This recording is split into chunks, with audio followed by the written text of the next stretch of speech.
Chapter 562. Half of the guards are gone, and the two sides are 50 meters apart. Qin Ping swung his staff again and sent a bunch of rotten dolls flying. There are still 6 guards left.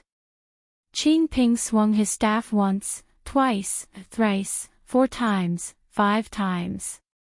6 people were sent flying in 5 strikes. 2 of them hit 2 people, and the last one twisted his waist. Qin Ping is invincible. He is already close to Rao Yu. Rao Yu has nowhere to hide and is filled with fear. Rao Yu draws her sword and fights, but she is sent flying.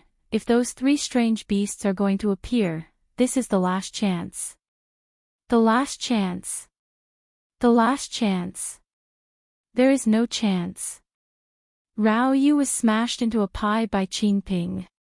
It was like a rolling pin smashing into a dumpling, and the dumpling filling spilled out. The Empress thought about the scene that Rinpoche described and suddenly felt that her appetite had been affected. She slapped the back of his head and complained, "Are you talking about the news?" The Empress watched a lot of news broadcasts on Earth and understood everything about Earth through them. She had a deep impression of them. Rinpoche smacked his lips and said, "Rao Yu is dead, and those 3 strange beasts didn't appear. I'm afraid they have escaped, and Xia Kuan didn't appear either." At this time, a shout came from the foot of the mountain, "The leader of the bandits is dead. Aren't you all going to kill yourselves?" The Empress ordered, "Kill them." After finishing her sentence, she sat on a rock at the side. It was obvious that she wouldn't have the chance to kill them this time. Gongzhen gave the order, and many winged cavalry warriors charged toward the panicking rebel soldiers. Before they could get close, flashbangs exploded in front of them one after another, blinding them. The Aboriginal soldiers wore a monocle on one eye. As long as they were a certain distance away, they would be able to close one eye. The other eye was covered by a sunglass, which didn't affect their charge even if there were flashbangs. "Ah! I'm blind, I'm blind." One of the dozen idiots covered one eye and almost fell. Serves them right. Rinpoche couldn't help but curse when he heard the shouts from below. This bunch of idiots had told them so many times, but they still fell for it. "Zhuo Lang." Rinpoche called out. "Sir Ren. Bring some men to the north to find traces of Xia Kuan and the 3 exotic beasts. Also, look for the elephant, monkey, and insect soldiers. They should be among the rebels. If you discover them, don't stop them. Report back immediately." After Rinpoche finished speaking, he thought for a while, took out 16 or 17 flash grenades from his bag, and threw them to Zhuo Lang. "Use them to defend yourself. When you use them, remove the ring and throw them in front of the opponent." "Thank you, my lord." Zhuo Lang cupped his fists and whistled. All the Baihu in the forest gathered towards him. Zhuo Lang divided everyone into 8 teams. Each team had 2 flash grenades, and the 8 teams disappeared into the night, heading towards the north to search. After everyone disappeared, Rinpoche looked down the mountain and saw groups of winged cavalry cutting up the rebel soldiers. A small group of rebel soldiers didn't even last 2 rounds before collapsing in a pool of blood. Subsequently, the winged cavalry began to kill in all directions. When they saw a large group of enemy soldiers, they threw a series of grenades to blow them up before rushing forward to kill them. In addition to Rao Yu's death, the rebel soldiers at the foot of the mountain were harvested like rice straws in an extremely short period of time. The rebel soldiers nearby either died or fled. The rebel soldiers in the distance also began to flee due to the commotion. It was chaos everywhere. The situation seemed to be very good. However, Rinpoche knew that even if the winged cavalry went all out, how many could they kill? It would be fine if Rao Yu and Xia Kuan were dead. Now that Xia Kuan was still alive, it seemed like this battle wasn't over yet. The most important thing now wasn't to chase after the rebel soldiers, but to find Xia Kuan's location. Of course, there were also the spirit wool experts below. Ren Baqian looked down. After Qing Ping killed Rao Yu and joined the battle, these spirit wool experts were already blocking left and right. He looked back and finally found Lin Chaola, who was sitting under a tree and dozing off. Time to wake up and get to work. Ren Baqian pinched Lin Chaola's face, which was so tender that water could be squeezed out. Water could really be squeezed out. Ren Baqian's finger was full of saliva, which made him want to curse out loud. He conveniently rubbed Lin Chaola's body twice to get rid of the saliva. There are 6 spirit wool experts below. I'll give you 500 grams of candy for each one you kill, and you'll lose 500 grams for each one that escapes, Ren Baqian said. Lin Chaola, who had just opened her eyes, moved her ears, and stared blankly at Ren Baqian.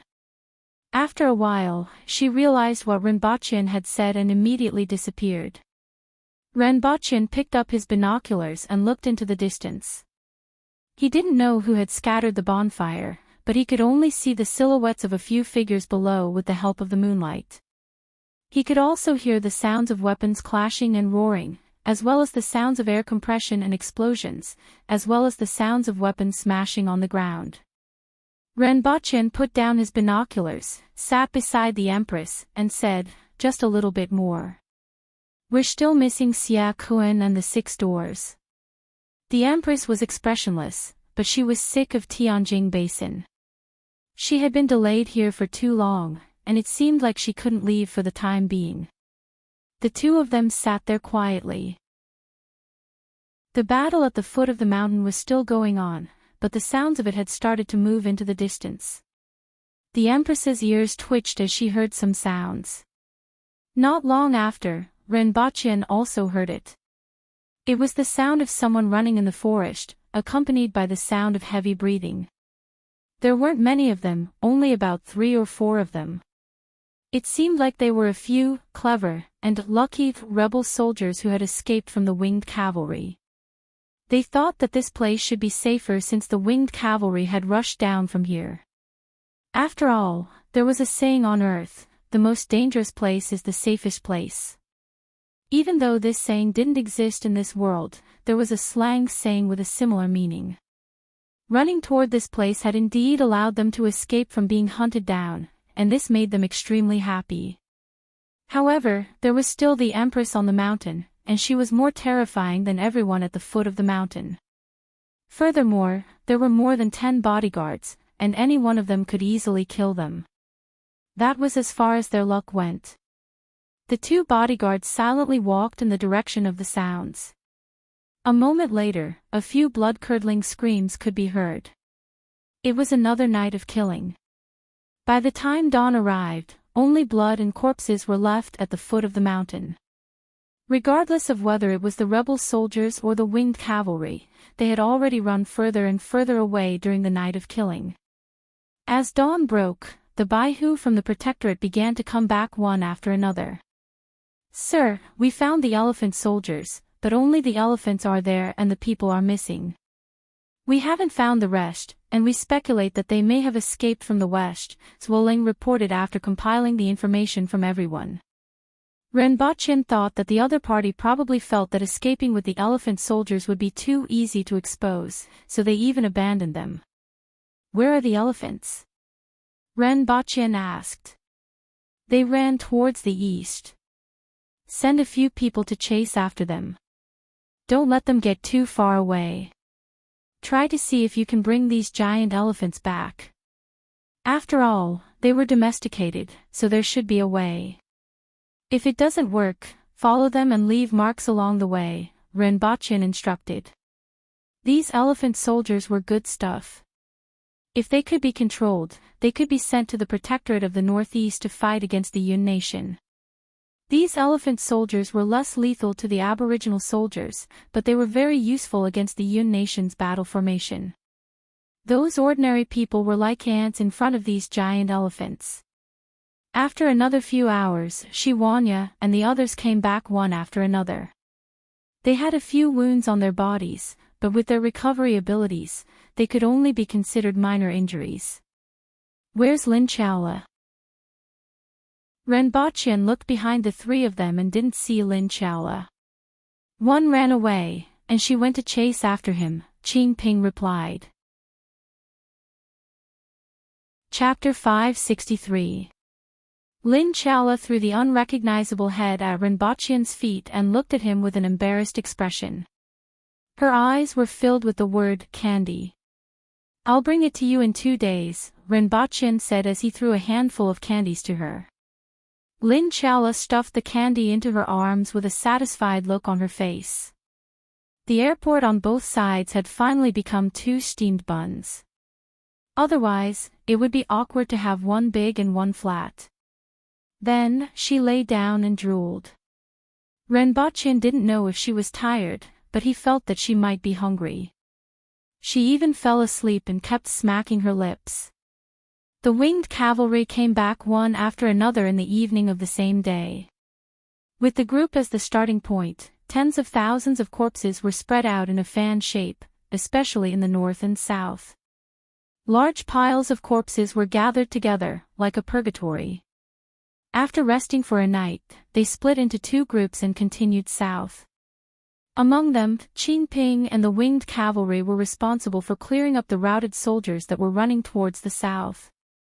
As for the northern side, the Protectorate of the South was responsible for it. Meanwhile, the Empress, Shi Wanya, Zhongxin, Lin Chaola, and Renbochin led some of the Baihu from the rearguard commandery straight to the 6 doors in the south. If he guessed correctly, the people of the 6 doors must be preparing to escape back to their lair. Xia Kuan was most likely with them. After traveling for another 3 days, they finally arrived at a location outside the 6 doors. Whether they were going to the Great Cloud Swamp or the 6 doors, they would have to pass through this location. Many of the people from the 6 doors were at the Manwil level, and some of them weren't even at the Manwil level. This journey would take at least 5 days, and it would be even slower if they took a detour. They weren't in a hurry. Renbochin first dispersed the people from the rearguard commandery, leaving at least 2 Baihu at every place where people might pass by. After that, he returned to Earth, but when he returned, the other party still hadn't arrived. However, there was one more thing in Renbochin's hand. It was a 2-palm-sized box with a display screen and a probe lens. This was an upgraded version of the detector that Yang Sen had brought last time. Its upper limit had been raised from 1,500 to 4,000. It didn't detect combat power, but vitality. However, vitality was equivalent to combat power to a certain extent. Renbochin first took a glance at Zhuolang.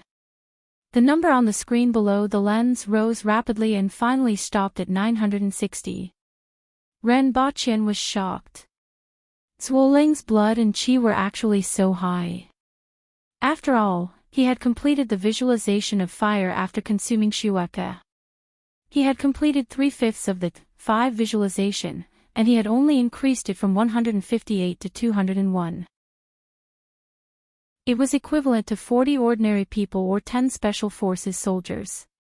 He estimated that he would only have about 400 blood and qi points when he reached the Earth embryo realm. One had to know that he had eaten 2 heaven and earth treasures. One was Su Wen's peach, and the other was Ning Caichen's Shueka. There were still many medicinal effects hidden in his body, and his blood qi value was much higher than that of an ordinary will expert. However, Zhuolang's blood and qi had reached more than 900 points, which was 4.5 times of Renbochin's. Renbochin estimated that Zhuolang was at the advanced level of the Earth will level, which was also known as the Earth embryo realm. As long as he perfected the Earth embryo realm and passed through the heavenly gate, he would be able to attain the spirit will level. In addition, he was from the largest spiritual mountain sect in Tianjing Basin, and the other martial artists weren't much stronger than him. In other words, the upper limit of an Earth fetus's combat power was between 1,000 to 1,200. Renbochin looked at the other guards that the Empress brought with her. Their combat power was between 1,000 to 1,300, and these were just the ordinary guards in the palace. The real experts, like Gong Jing, held positions in various departments. No wonder it was said that the martial artists from Great Xia and the other countries were far inferior to the Aboriginal warriors at the same level. The martial artists who had reached the upper limit of the Earth embryo realm were only comparable to the ordinary guards in the palace, let alone the ordinary Earth will experts. In the Aboriginals, the four-way heaven was equivalent to the man will level, the Kismet heaven was equivalent to the Earth will level, and the cardinal heaven was equivalent to the spirit will level. Gong Zhang and the other guards were also at the Kismet heaven level, but they were much stronger than the palace guards. Otherwise, they wouldn't have been able to become the captain of the winged cavalry. 5 or 6 people at the same level wouldn't be his match. Renbochin guessed that Gong Zhang was probably close to the peak of the Kismet heaven level and was close to the cardinal heaven level. His combat power was between 1,600 to 1,800. It was a pity that Gong Zhang wasn't in front of him and couldn't verify his guess. Renbochin pointed the detector at Qin Ping, and the numbers on the monitor jumped wildly again. Renbochin even suspected that the monitor would explode again. When the monitor stopped moving again, Renbochin looked at the numbers and swallowed his saliva. There would be no harm without comparison. He was used to interacting with many spirit will experts and Aboriginal bigwigs, so he didn't feel anything. Now that he was using the detector, he finally knew what the difference was. The number on the monitor was 3,115. It was more than 15 times that of his. One had to know that the difference in combat power wasn't just 50%, but it was the difference between boxing champion Mike Tyson and an ordinary person. One had to know that after reaching a certain level of cultivation, the value of blood and chi was only one of the values. There were also differences in strength, speed, resistance, reflexes, and the 5 senses. More than 15 times. This was probably the difference between a weak chicken and a huge elephant, right? Renbochin looked at Zhongshan again, and the number was 3,669. When he looked at Shiwanya, Renbochin was already afraid that the detector would explode. He kept his face far away for fear that it would explode. Based on the current value of blood and chi, he could only rely on his face to make a living. 3927. Shiwanya's value of blood and chi had reached the upper limit of the detector. As for the Empress, there was no need to look at it at all. Renbochin guessed that the value of the Empress's blood and chi was at least 5,000. The scientists on Earth had set the upper limit of the detector at 4,000 because they thought that it was sufficient. It turned out that the scientists on Earth still underestimated the strength of super experts. It was probably poverty that limited their imagination. After all, the practitioners on Earth that they could come into contact with were already very strong, and they only had a value of about 100. What are you doing with that thing? It's been half a day, the Empress said. Your Majesty, do you still remember the detector from last time? This is a new one. It can check a person's blood and chi and estimate their strength. Renbochin carried the detector to the Empress's side and pointed the lens at each person to let the Empress see the values on it. Lin Chala's value of blood and chi was 2,299, which was unexpectedly low. Although Lin Chala's strength was originally lower than Qin Ping's, Renbochin thought that her value would be around 2,600 and didn't expect it to be only 2,300. This is quite interesting. What about me? The Empress and Renbochin put their heads together and looked at the numbers with interest. Your Majesty's strength can't be detected by this device, Renbochin said. This sentence made the Empress and the others on a different level. Although this was the truth, it sounded more pleasing to the ear. The Empress deeply agreed with him. She looked very happy, but she still pretended to be indifferent. Isn't this how things should be?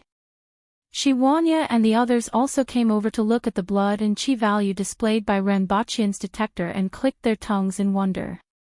This thing was really fun. It wasn't that accurate to measure spirit will experts.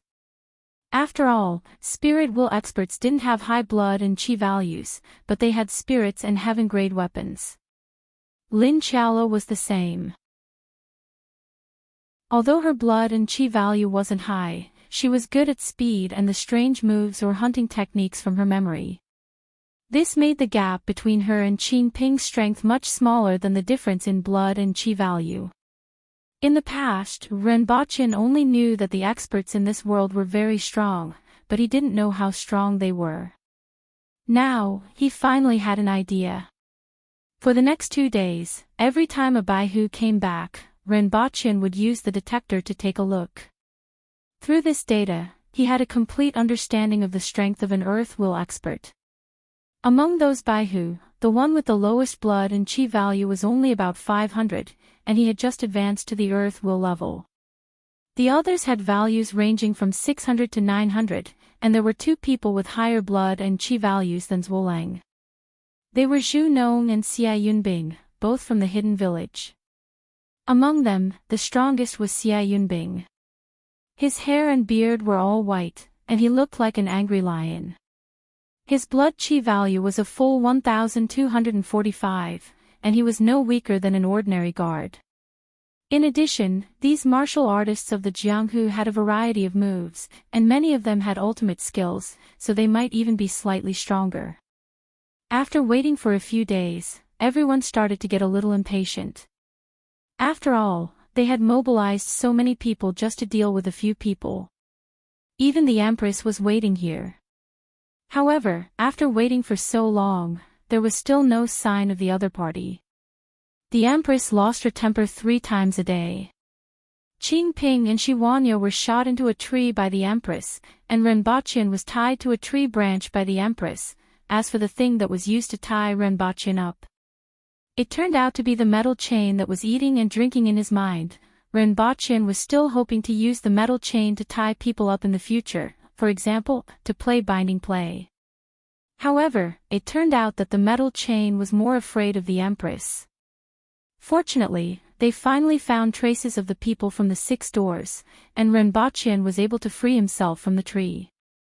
He pushed a book, My Savage Ancestor. The ancestor was a woman. Chapter 564. Among the hills, 70 to 80 people were hurrying along nervously. From time to time, they would look back as if there were some ferocious beasts chasing after them. Commander Xie, de Yunze is just 15 kilometers ahead. We will be safe once we enter de Yunze. Even if Qi Zixiao personally makes a move, it will be difficult to find us inside, Mr. Bu, who was still wearing a colorful feather shawl, said as he pointed to the front. Everyone was finally able to relax a little. 30 li. They would be able to reach it in half a day. It's better to be careful, Xia Kun said. Don't let anything happen to us during this last stretch. Although he said this, his expression was also a lot more relaxed. He turned his head to look behind him and saw 2 boys and a girl on the backs of 3 guards. If not for the guards, these 3 boys and girls wouldn't have been able to reach here with their physical strength. Among the 70 to 80 people, half of them were members of the 6 doors who had bronze-colored skin and wore colorful feather shawls. Among them, the ones with white feather shawls were elephant trainers, the ones with bags all over their bodies were insect keepers, and the ones with red feather shawls were monkey keepers. The remaining half were Xia Kun's guards. As the saying went, a starving camel was still bigger than a horse. Even though they were running for their lives, there were still dozens of guards following them. Other than that, there was also a giant black bird, a giant python, and a group of monkeys that were running and jumping around. Ren Baqin and the others stood in a forest in the distance. Ren Baqin used his binoculars to look at everyone's expressions and laughed. They seemed to be quite relaxed. Do they feel that de Yunze isn't far away and that they are safe? Will they feel hopeless when they see us? They will feel hopeless. Zhuolang answered. As for Shi Wanya and the others, those who needed to clean their weapons and rest were doing so. I reckon that when they see Protector General Shi, their psychological shadow will break through the horizon. Ren Baqin put down his binoculars and gave Zhuolang an admiring look. Sure enough, it was necessary to bring along a sidekick. Otherwise, it would be awkward to say it himself. Sir, I can understand the horizon, but what is psychological shadow? Zhuo diligently asked. Renbochin crossed his arms in front of his chest and pondered. After a long time, he still couldn't figure out how to explain. In the end, he gave Zhuo a look of disdain and said, "You won't understand even if I explain. Principal Ren, prepare the firewood and water. We will be eating that giant snake and bird tonight." Shiwanya picked up the long-handled saber that was lying across his knees and stood up with a smile. "It's not a giant snake, it's a Mongshan iron head." Slurp. Lin Chaola, who was lying on the treetop above his head, didn't forget to correct the name even in her sleep. Once he opened his mouth, the water would flow 3,000 feet straight down. He almost thought that it was raining. "Your Majesty, we're leaving. The earlier we settle this, the earlier we can return." Shiwanya, Zhongxin, and Qingping cupped their fists at the Empress. "I'll go too." Lin Chaola jumped down from the tree. It was rare to see her so enthusiastic. He didn't know what kind of deep hatred she had for Iron Head Mongshan. "When the fight starts in a while, finish off the rest and don't let anyone escape," Renbochin said to the Baihu from the rearguard commandery. This time, more than 20 Baihu from the rearguard commandery were all at the earth will level. It could be said that it was foolproof to eliminate 70 to 80 people.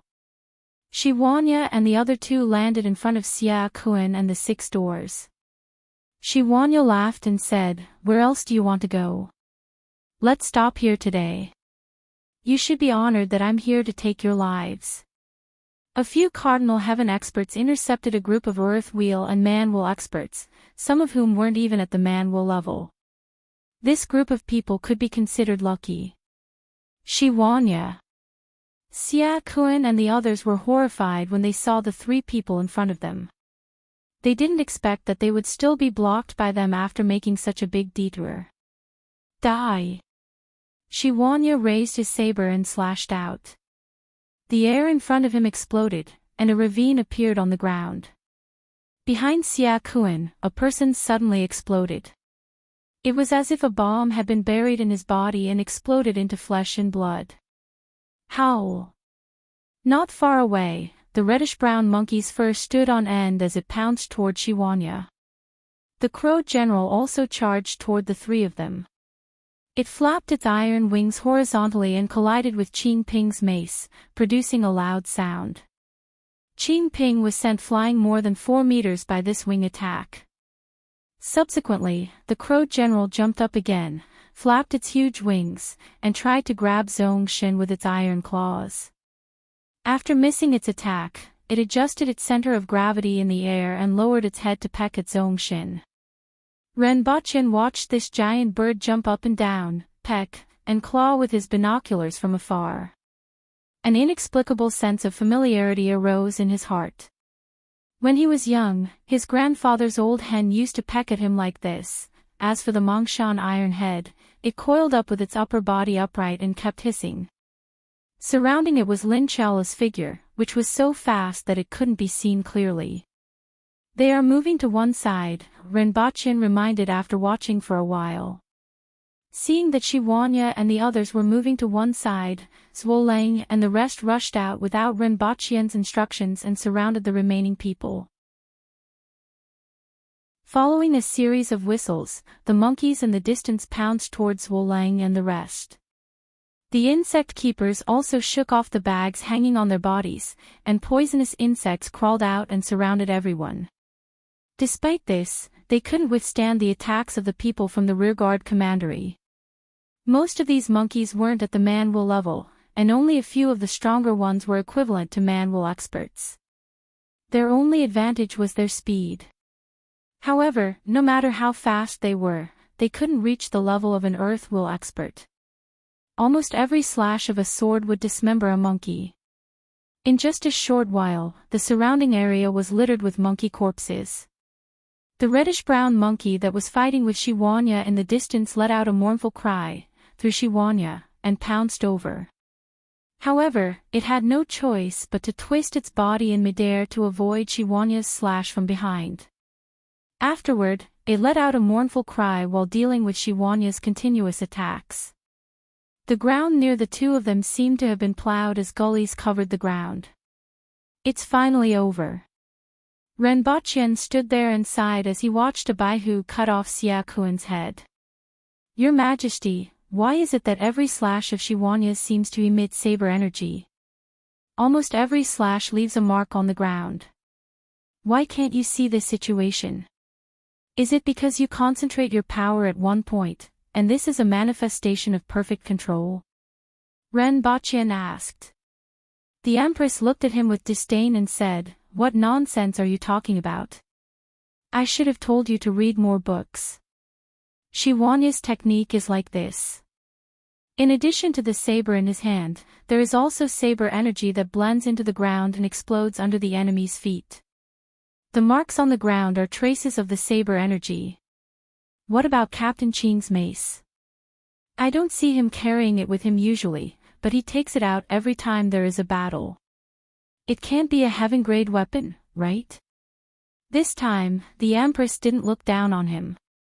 She explained faintly, when his mace was forged, a cloud crystal was integrated into it.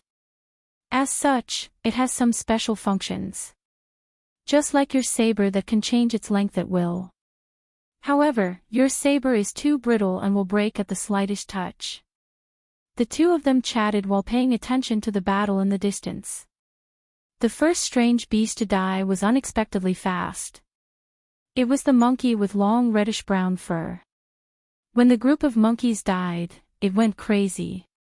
Then, Shiwanya seized the opportunity to take a punch from it and chopped off one of its legs with a backhand slash. Rather than chopping it off, it was more like knocking it off. The monkey's skin was like copper and bones of iron. Shiwanya's saber broke its bones, but its skin was still attached. Not long after, the monkey died under Shiwanya's saber. Shiwanya slashed its head 3 times before it was split open. Following which, everyone on the battlefield was completely wiped out. Not a single one of them managed to escape. The iron-headed mountain was finally dead. After the Crow general ran away, it was first chopped into 2 by Zhongxin.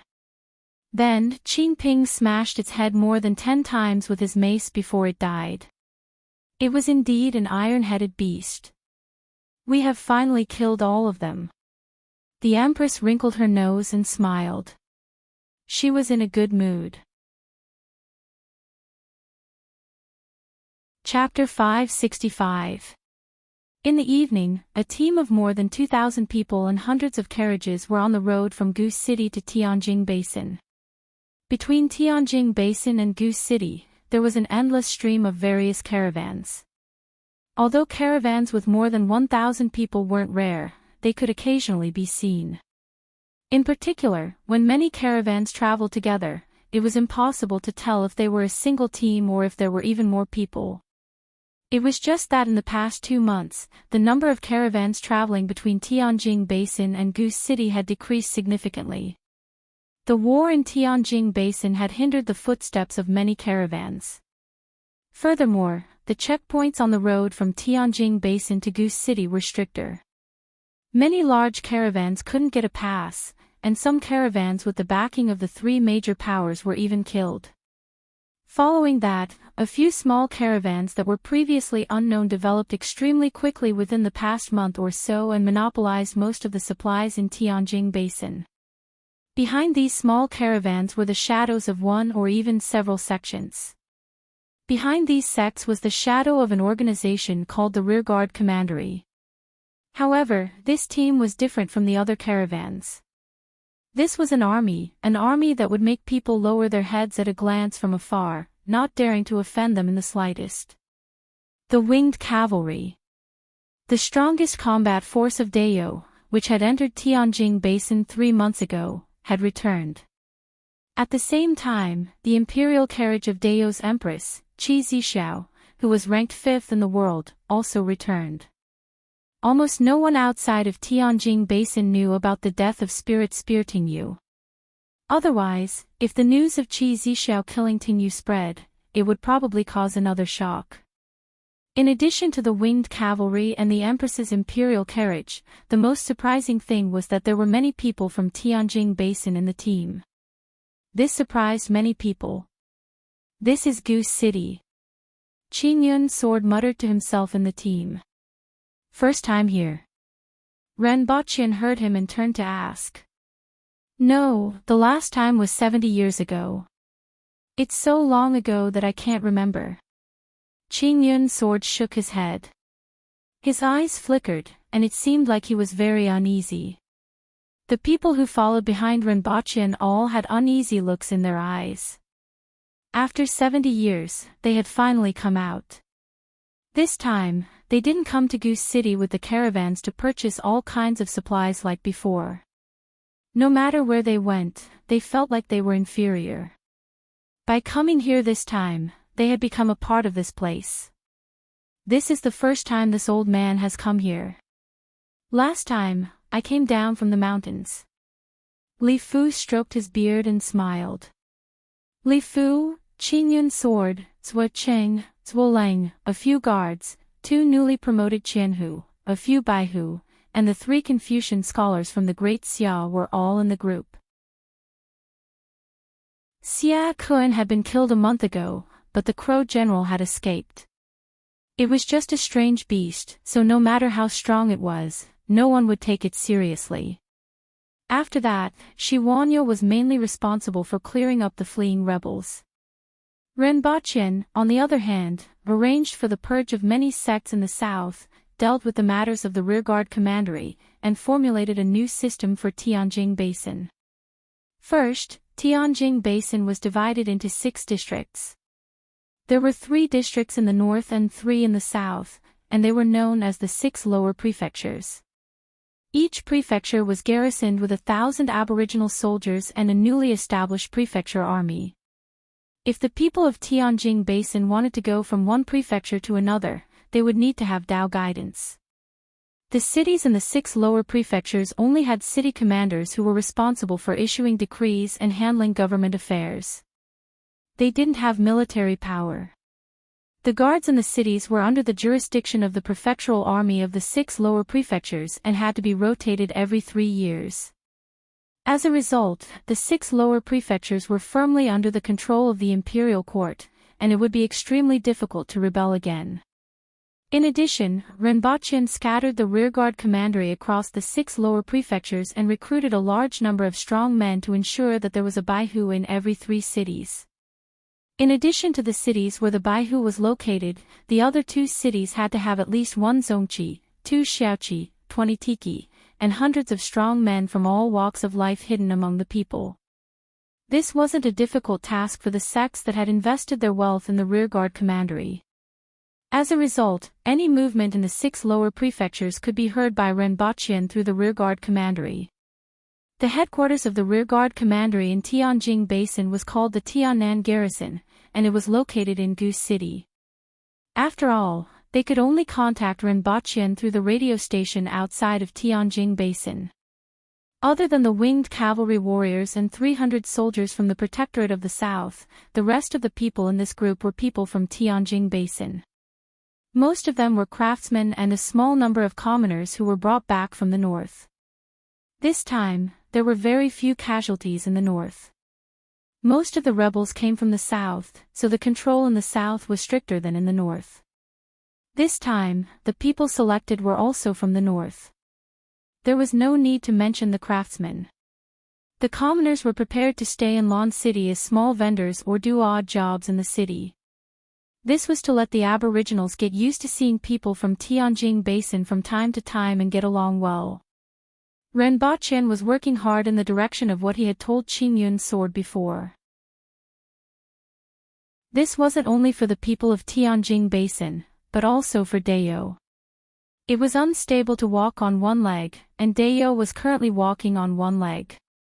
Ren Baqian had high expectations for the role that these remnant people of Tianjing Basin could play.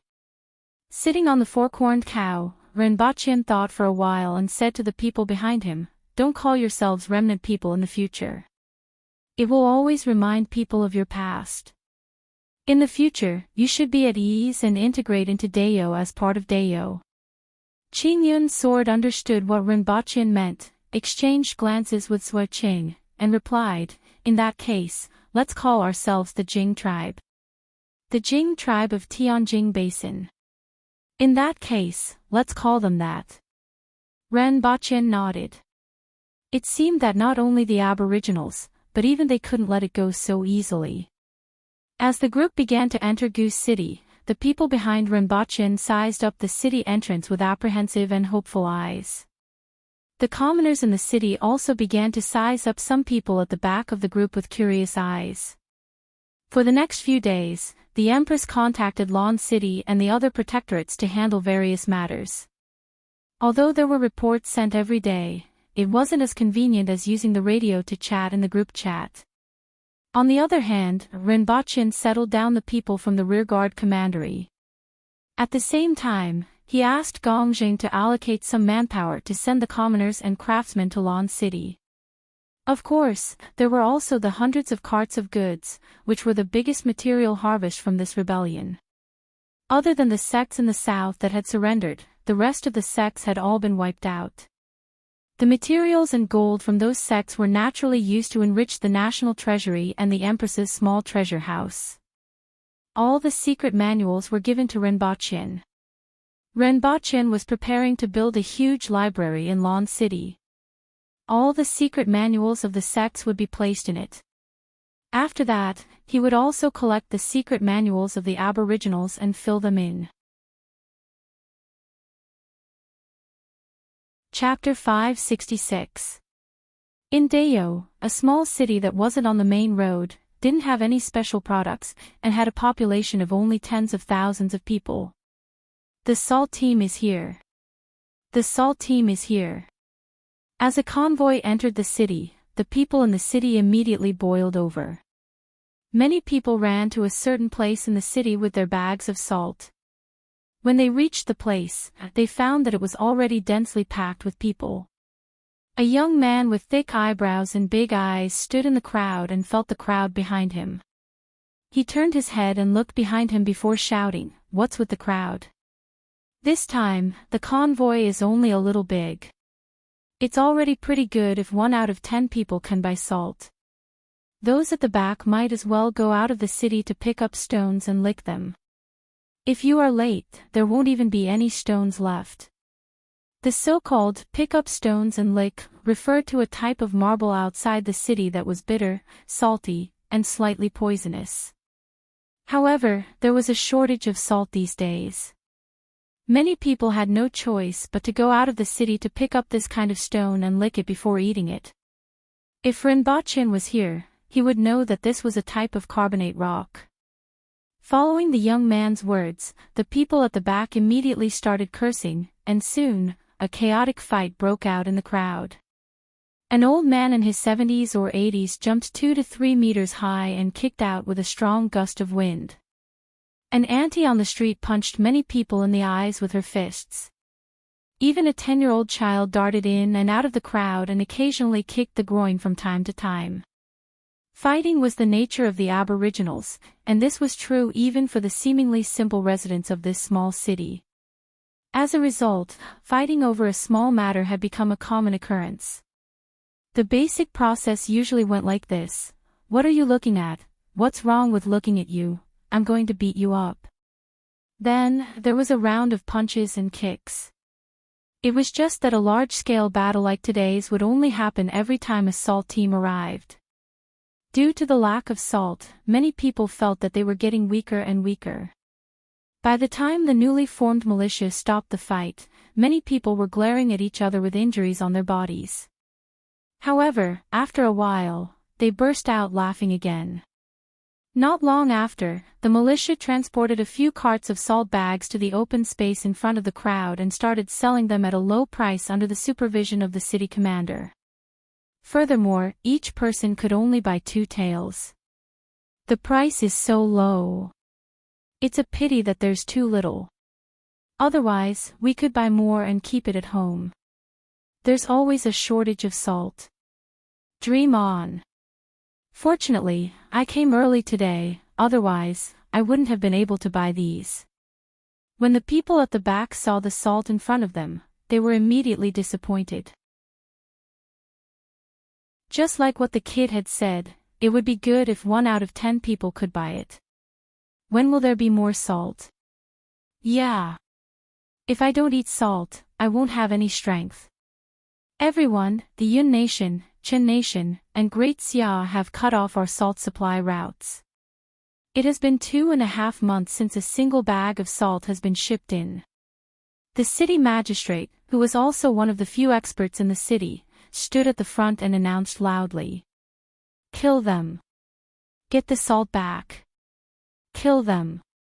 Kill them. Kill. Kill. Kill. The crowd below immediately began to shout. The originally simple and honest citizens were immediately filled with murderous intent, and their faces also revealed fierce expressions. If people from other countries were to see this scene, they would understand why the Aboriginals were able to contend against other countries with such a small population, be it in terms of population, financial resources, or equipment, and even win against them. Even though these commoners had lived on this plain for 70 years, their bones were still filled with that kind of wild nature.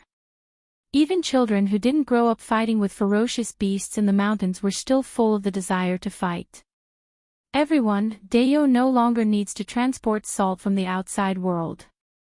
Dayo has its own salt pans, the city magistrate said. When these words were spoken, everyone below was stunned. Dayo's salt was completely transported from other countries. This was something that even children knew. Since when did Dayo have its own salt pans?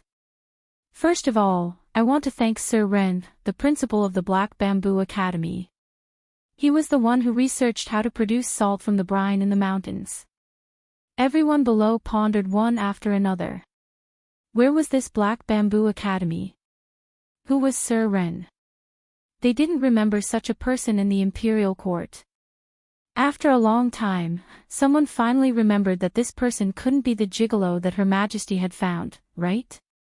Which gigolo of Her Majesty is this Sir Ren that you are talking about? Someone asked. How rude. The city magistrate's face darkened. Then, he pondered for a while. Even though these words were a little disrespectful to the Empress, there didn't seem to be anything wrong with them. He knew a little more than the commoners and had heard about some of the things that happened during the war with Great Xia in the north.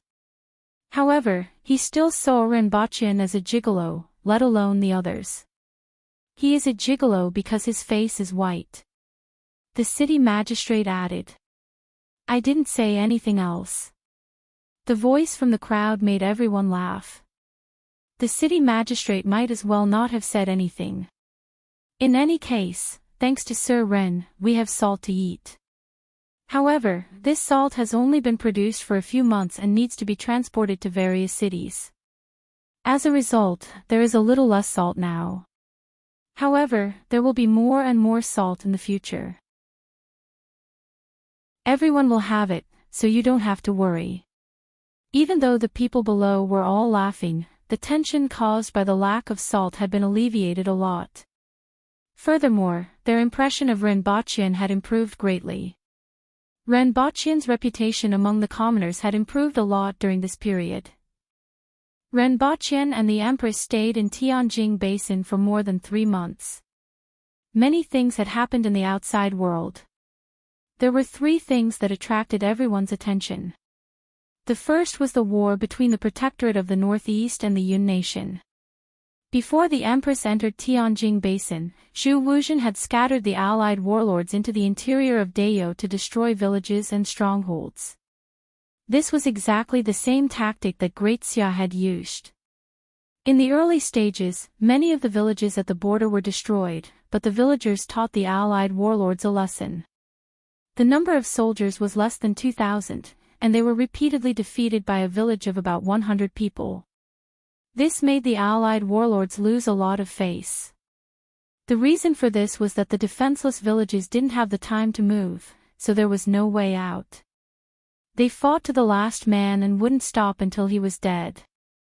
However, if the casualties of the allied warlords' young masters exceeded 15%, they would retreat, and if the casualties exceeded 20%, they would collapse. In addition, most of the adult aboriginals were at the man-wool level. As a result, the Yun nation's advance in the early stages was extremely slow. By the time they learned from their painful experiences and formed a large army, the newly trained new army arrived. The result was obvious.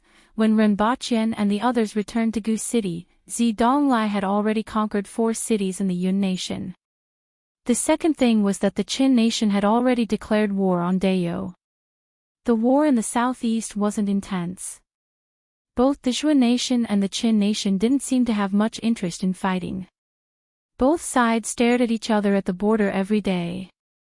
Occasionally, there would be a small fight, but it was more like an exhibition than a war. Dayou was happy to see this, but they didn't know how long this situation would last. The third and most important thing was that the salt transportation routes from Great Xia, the Yun nation, and the Qin nation to Dayou had been cut off. Since the Qin nation sent their troops, not a single grain of salt had been transported into Dayou. This made many people very nervous. Fortunately, the imperial court had recently released a batch of salt. There were 100,000 stones of salt, which was 1.2 million kilograms, which was enough for more than 3 million people to eat for a month. After some restrictions, it could barely be enough for 7 million people. In addition, the imperial court was vigorously promoting the fact that Renbachien had researched how to produce salt in the mountains.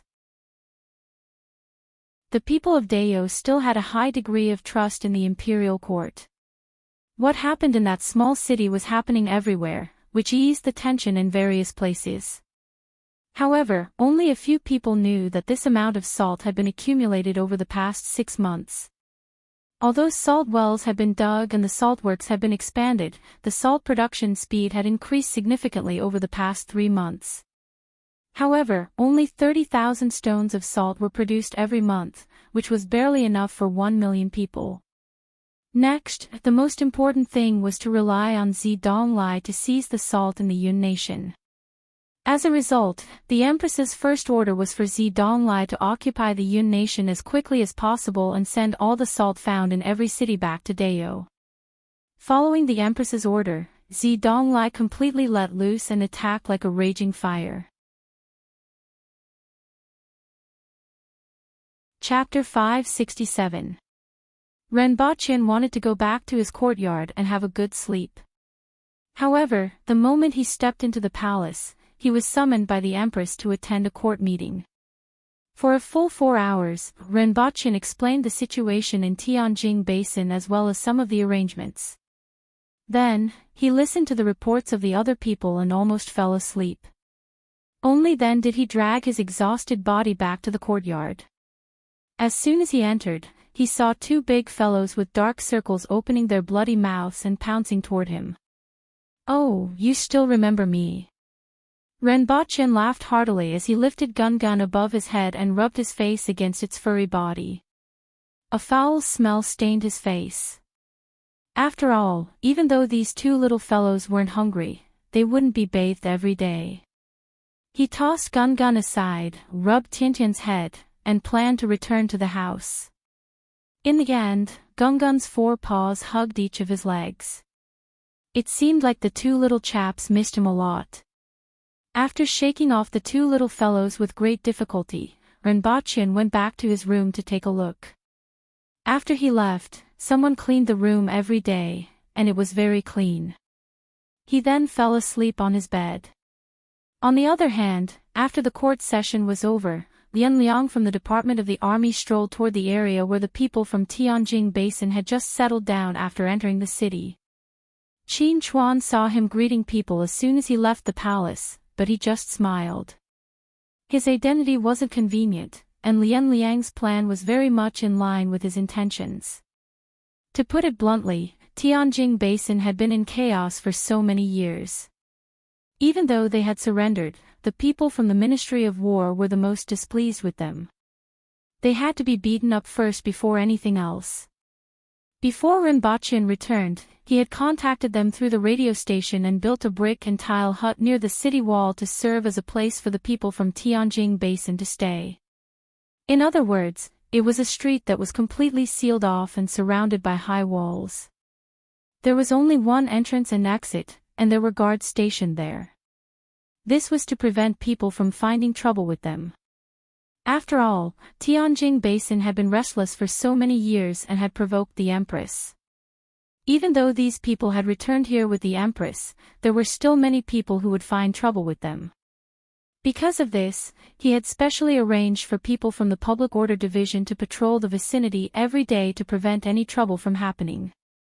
However, the Public Order Division could stop ordinary people, but they could not stop Lian Liang from the military division.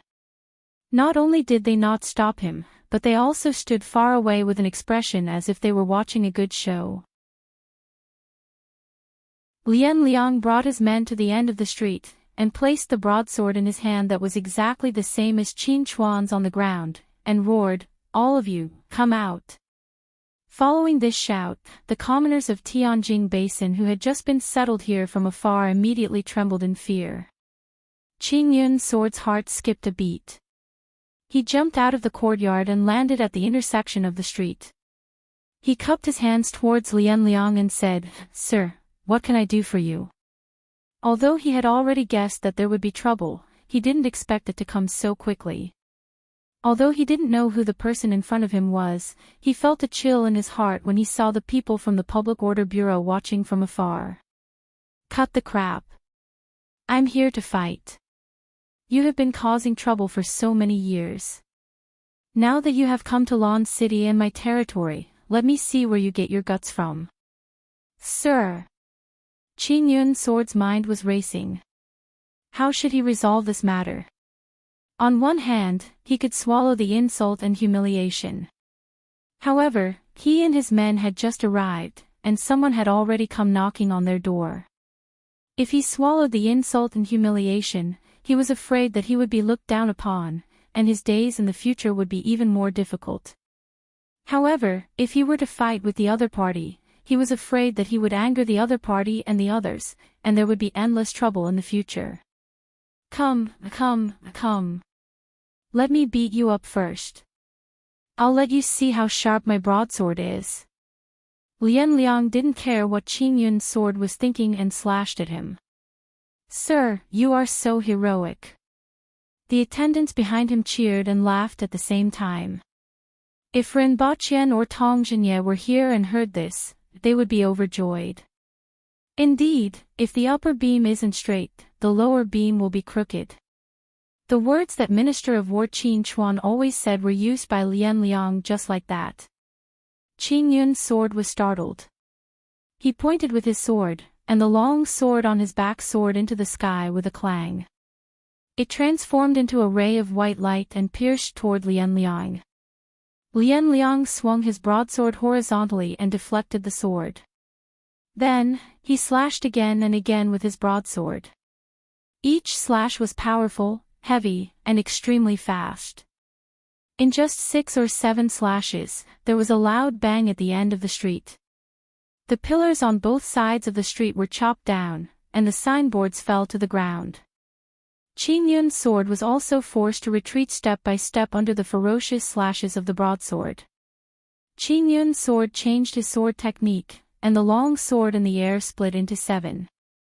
Like swimming fish, they circled toward Lian Liang. "Is this all you've got?" "That's all you've got," Lian Liang said contemptuously. Then, he swept his broadsword around his body, causing a gale to blow across the entire street. Clang, clang, clang. After a series of collisions, the 6 long swords in the air were smashed into pieces. The last one rolled a few times in the air and fell back onto Qin Yun's sword's head. Lian Liang took a deep breath and then let out a beast-like roar. The muscles on his body bulged. His body leaped more than 10 meters and slashed at Qin Yun's sword with his broadsword. It felt like a tiger pouncing on a sheep and was unstoppable. The air stirred along with the broadsword in his hand. Clang! The long sword in the air was only blocked for a moment before it was sent flying. Qin Yun's sword retreated continuously from the corner of the street all the way to the middle of the street. His forehead was dripping with sweat. This aboriginal official of unknown origin actually had such terrifying strength. He wasn't much weaker than the god of massacre, Shi Wanya. Previously, when he exchanged blows with Shi Wanya, his vitality had been greatly damaged. Now, he couldn't use that sword technique anymore. However, the other party didn't seem to have any intention of stopping. It was as if the other party wouldn't stop until he killed Qin Yun's sword. Noisy. At this moment, a voice came from a nearby courtyard. A short black rod flew out from the courtyard and collided with Lian Liang's broadsword. This caused Lian Liang's broadsword to pause, and the aura that he had accumulated to the peak was knocked down. Instead of being shocked, Lian Liang was delighted. He laughed and said, "There's actually an expert here. However, I don't care what kind of expert you are. Take a blow from me first." After he finished speaking, the long sword dashed toward the courtyard like a dragon. "You've disturbed my sleep." An old man with white hair and beard, who looked like a beggar, appeared outside the courtyard. The short rod in his hand pointed at Lian Liang's dragon-like broadsword. Clang! The long sword in Lian Liang's hand exploded. Following which, the short rod pointed at his chest and sent him flying, crashing into a courtyard. "You guys can continue fighting. Don't make a fuss and disturb my sleep." Li Fu smashed Lian Liang's long sword with one strike and sent Lian Liang flying. Only then did he turn around and return to the courtyard. "Thank you, Senior, for your help." Qin Yun's sword cupped his fists in gratitude. "What has it got to do with me? It's just that he was shouting so loudly that he disturbed my sleep." Li Fu's voice came from the courtyard. "Sir." Lian Liang's guard hurriedly ran over and found Lian Liang in a pile of rubble. He was vomiting blood while holding the hilt of his broadsword. His expression was as if his heart was being pierced by a knife. "My broadsword. Ah! If you continue to make noise, I won't hit your broadsword. I will hit your balls." Li Fu's voice came from afar, which made Lian Liang go crazy. If it was anyone else who came looking for trouble but ended up hitting an iron wall, they would definitely feel ashamed and resentful. However, Lian Liang didn't care. In any case, he was used to being beaten up by Qin Chuan. However, the problem was his broadsword. Broadsword. Broadsword. He had contributed all his assets to House Yunyan. The most valuable thing he had was this broadsword. This fight had cost him all his assets. Chapter 568. Renbaqian estimated that he would arrive at the palace banquet in the evening. Many people were already there. Generally, the lower the position, the earlier they arrived. This was the case even in this world. Principal Ren. Many court officials greeted him. If Renbaqian was just a small character that the Empress took a fancy to as if he had won the lottery back then, things were different now. Not to mention his performance in the war with Great Xia, the radio station's instant communication played a great role in this technologically backward world. The border and the imperial court could communicate with each other in a timely manner every day. This was a great information advantage that allowed Dayo to respond to any situation as quickly as possible. It allowed them to dispatch reinforcements and assign troops more accurately. Of course, in the eyes of the ordinary officials, the most important thing was the salt works in the mountains.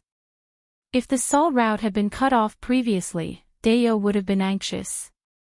They would have rushed to attack, engaged in bitter battles, and set up ambushes. However, the existence of the salt works gave Dayo more room to maneuver strategically. Although they didn't understand this term, it didn't mean that they didn't understand it. As a result, Renbaqian became a strange but very capable person in the eyes of many officials. He was strange because he was different from the Aboriginals. His fighting strength was completely weak. He was capable because he came up with many things that had great effects and effects. Renbochin found his seat and sat with a few officials from the Ministry of Works. "How's the farming going recently?" Renbochin asked Guihong. In fact, when he came back, he saw the sweet potato vines and pumpkins in the fields far away from Lon City and felt that they should be doing well. Very good, very good. Guihong immediately smiled when he heard the question. Those pumpkins and sweet potatoes had already been harvested for 2 seasons and were all used as seeds to promote them throughout Dayo.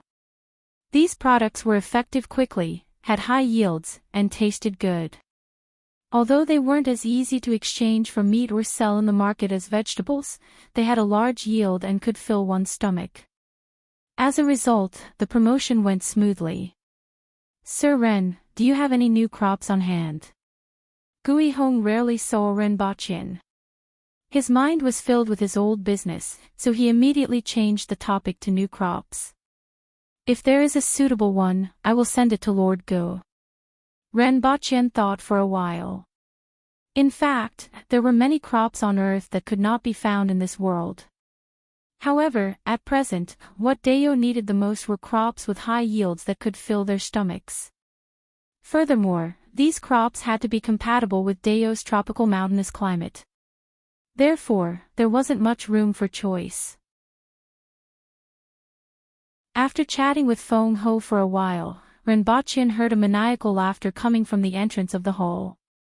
It sounded like the voice of Tong Jinye. Following that, Qin Chuan angrily scolded, "Old man, if you don't shut up, this old man will let you have a taste of the sharpness of this old man's blade." "Ha ha ha ha ha. Old man, why don't you pull out your knife for me to see? Even if I stretch out my neck for you to chop, you won't be able to do it." Tong Jinye yelled crazily as he spoke.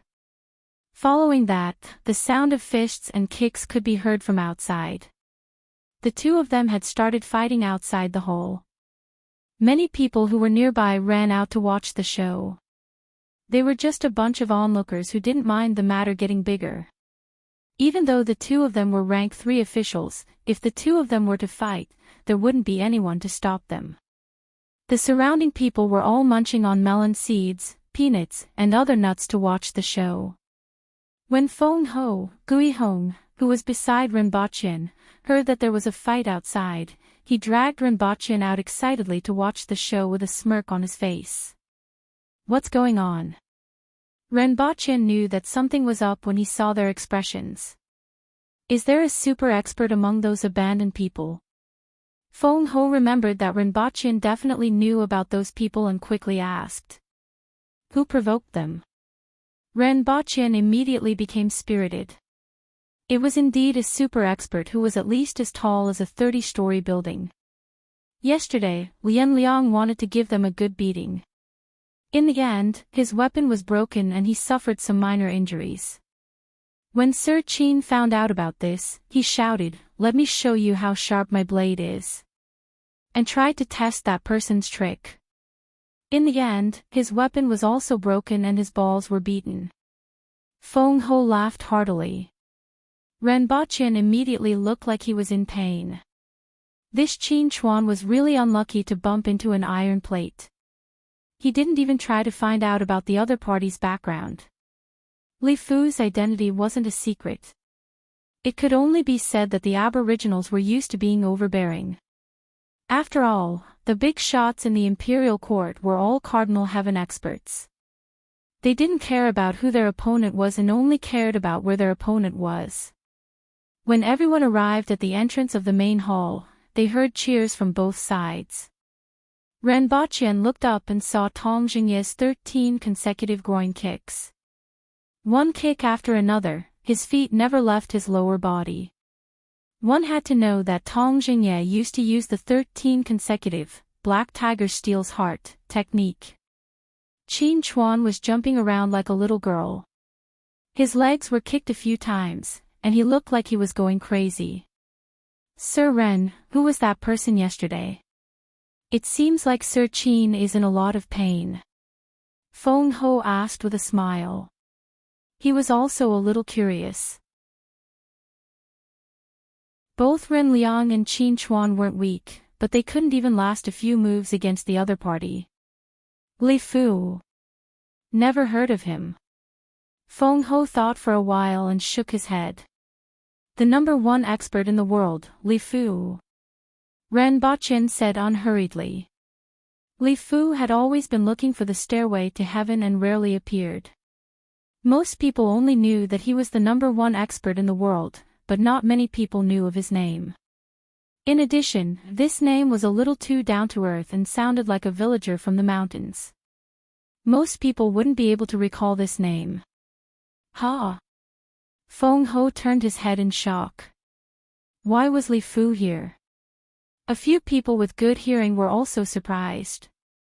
He isn't from Tianjing Basin and met him on the road. He has some matters to attend to and is staying in Lan City for a period of time. Don't provoke him for no reason. Ha! Feng Ho continued to look surprised. In any case, that's what happened. Ren Baqin spread his hands. The two of them fought for a long time. Qin Chuan's legs weren't convenient, so he was at a disadvantage. He was so angry that his head was about to explode. On the other hand, Tong Jingye couldn't stop laughing. There weren't many opportunities for him to take advantage of others. Only when Great Elder Shi Qing arrived did the two of them finally calm down. Following the arrival of the Empress, the banquet began. However, today's banquet was a little different from the previous ones. In the middle of the banquet, there was a dance performed by more than 10 young ladies from Tianjing Basin. It was the same dance that Ren Baqin saw at the Golden Ring residence. The young ladies were carefully selected and had beautiful looks. Even though they weren't heavenly beauties, they were still quite charming. This was the first time that the citizens of Tianjing Basin made an appearance.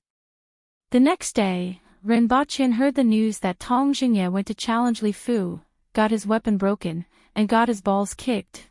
Ren Baqin was a little stunned when he heard the news. He had already revealed Li Fu's identity, so Feng Ho must have already told him.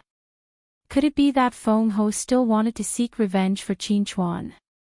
Could it be that the two of them had some sort of romantic relationship?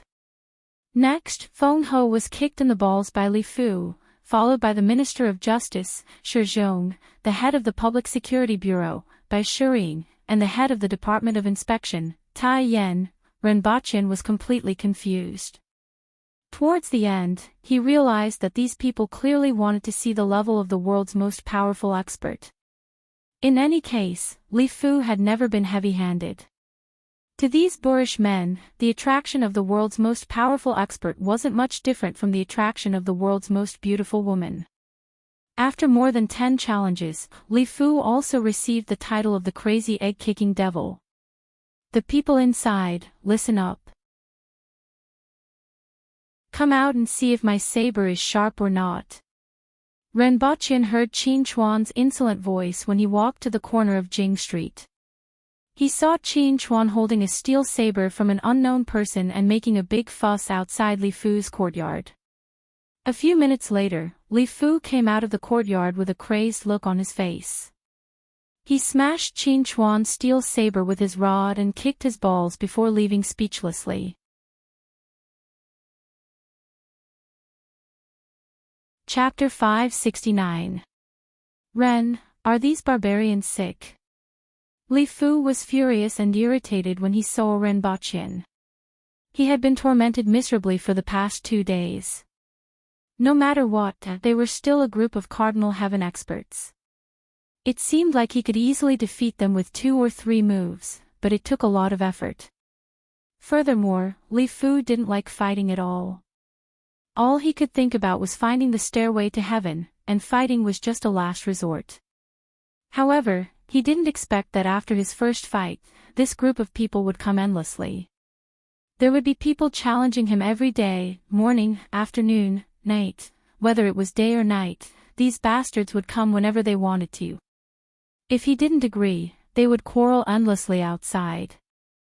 The loud voices of the aboriginals had made him nervous for several days. If it weren't for the hot air balloon and rocket that Renbochin had promised him, he would have knocked them over and run away. Renbochin was a little speechless. Although he knew that Li Fu was a good person, he didn't expect him to be this good. He really didn't know how he became the #1 expert in the world. Now, it was as if he was being bullied by those old fools. In fact, although he had always been the one kicking people's testicles, it seemed like he was the one being kicked now. You are the #1 expert in the world, and you are still alive. What a great opportunity it is to see the #1 expert in the world in the flesh. Besides, who doesn't worship their idol? Even though they all have high statuses, seeing the #1 expert in the world is like seeing a young idol. Isn't this exciting? In addition, I want you to give them some pointers. Renbochin's words were half true and half false. Before coming here, he was really afraid that Li Fu would be anxious, so he came to take a look. However, based on the current situation, it wouldn't be a problem even if they struggled for a while. To be able to see Li Fu in action, even if it was just a few moves, was already very beneficial. Most importantly, there were many people. Almost all the people from secondary class, rank 3 and above, had been here once and were planning to come a second time. It was said that even the Minister of Revenue, Tu Wan, was tempted. Now, Li Fu's place was like a famous tourist attraction. Every day, one could see all kinds of big shots in the court. Even the Jing tribe people who had just moved here were a little speechless. Black Bamboo Academy will start classes the day after tomorrow. Senior, if you have nothing to do, you can go and listen to the classes. You can also find some peace and quiet, Renbochin said after thinking for a while. Not interested. Just finish what you promised me as soon as possible. Li Fu waved his hand, not minding at all. He was just a little annoyed by those fellows who disturbed his peace. Seeing this, Renbochin didn't say much. He laughed and bade farewell. In the end, as soon as he left the courtyard, he was stopped by someone. Sir Ren, what are your arrangements for me? You can't possibly let me stay here without any status, right? Ning Kaichen had a look of hidden bitterness on his face. Those who didn't know would think that Renbochin had done something to him. Renbochin looked at the gossipy expressions on the faces of the newly assigned guards. He didn't need to ask to know what they were thinking. Then, he looked at Ning Kaichen with a pair of bright and piercing eyes. If you have the guts, say it in front of the Empress. If she doesn't plaster you to the wall, consider it my loss. Renbochin dismissed Ning Kaichen with a few words. Recently, there really weren't any positions suitable for him. After all, with his status, there were many things that he couldn't do. Furthermore, there were already people who could do what he could. However, he really couldn't just leave a sword master here and ignore him. After a few more days, Ning Kaichen definitely wouldn't be able to stay here anymore. Renbochin pondered about where to place Ning Kaichen as he walked back. In the end, he was stopped halfway. Sir Ren, please come with me and say a few words. A middle-aged man and 2 young men came down from a carriage by the side of the road and called out to Renbochin. Renbochin sized them up and was slightly puzzled. Are you from the Yun Nation? The people of the Yun Nation looked similar to the people of Great Xia. However, they had always been known for their luxury and exquisite clothing. As a result, when Renbochin saw these 3 men in exquisite embroidered clothes, he immediately guessed their identities. Sir, my surname is Zhang, and I have met you once before. Today, I'm looking for you because I have an important matter to discuss with you. Sir, please come with me and let me say a few words. I have already prepared some food and wine in the restaurant next door. Renbochin looked at this man carefully and then at the 2 young men behind him. He didn't have any impression of them. However, he really wanted to hear what they had to say. Renbochin nodded to the people beside him. Zhuolang and the others immediately went around the inn and confirmed that there were no problems before going downstairs to report to Renbochin. It wasn't that he was being too careful. Anyone who had experienced a few assassinations in a year would be this careful. The two young men behind him lowered their heads and had a strange look on their faces. It wasn't clear whether it was contempt or something else, but they were careful not to let others notice. Renbochin walked upstairs under the escort of the guards and found a seat by the window to sit down. Under the watchful eyes of the guards, the three of them carefully sat opposite Renbochin. "Sir Ren, the last time I saw you was a year ago. I think you already don't remember me." Renbochin thought about it. A year ago at this time, he should have just arrived in Dayo and was assigned by the Empress to be the Honglu deputy, in charge of receiving guests from various countries. "Did the few of you attend Her Majesty's birthday celebration last year?" Renbochin suddenly realized. At that time, he really couldn't remember many of them. Ning Kaichin, the seventh prince of Great Xia, and that kidney-deficient young master who vomited blood every time he made a move. These were the only people he could remember.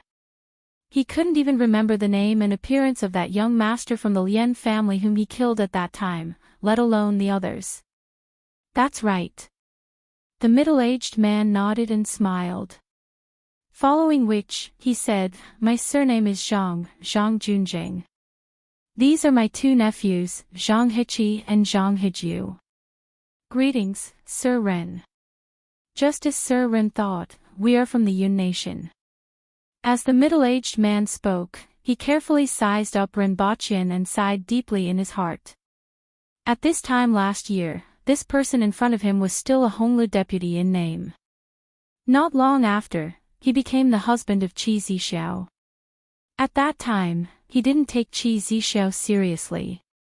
After all, at that time, he didn't display any outstanding qualities. In everyone's hearts, he was just lucky to be chosen by Qi Zixiao. However, this luck could fall to the bottom at any time because of a slight change in Qi Zixiao's mind. In the eyes of many people, perhaps that was normal. After all, what kind of person was Qi Zixiao? He was an ordinary person with no talent and good luck. Even if Qi Zixiao liked him because of his flattery, how long could he last? Therefore, even though he and the others had been trying to build a relationship with Dayo for the past year, they didn't consider this person in front of them. This was the reason why. However, after a year, unexpectedly, this person's position had become more and more stable. This could be seen just from the attitude of the people in the imperial court toward him. Furthermore, there were rumors among the people that he played a great role in the war against Great Xia in the north. Furthermore, he produced salt in the mountains and recently went to Tianjing Basin with the Empress. Although he didn't know what he did, nearly 2,000 people from Tianjing Basin came to Lan City. He also had a few experts from the remnant citizens of the Han nation by his side as guards. Now, he had no choice but to put down his pride and re-evaluate this person and beg him for help. Even Renbochin, who had always boasted of his superior foresight, had to admit that he had really misjudged this time. Renbochin's brain spun and finally felt that these three people in front of him were somewhat familiar. He then waited for them to speak and see what they wanted to say. They couldn't possibly be trying to persuade the Empress to give the Yun nation a way out through him, right? In history, there was no lack of cases of losing a direct confrontation and then bribing the opposing party's high-ranking officials to cause trouble in their own backyard. However, if they had this intention, they could be directly dragged down and beheaded.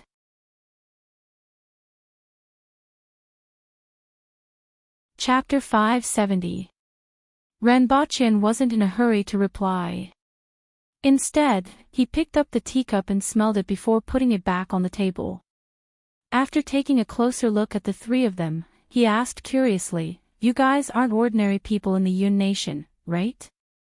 Although the Narita Zhang family isn't a big family, they do have some reputation." Zhang Junjing was a little proud.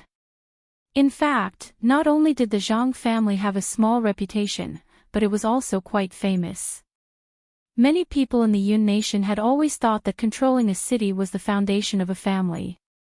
However, although the Zhang clan did not control a city, the clan that controlled the city had changed several times over the past hundreds of years, but the Zhang clan had never fallen, and every generation had a talent.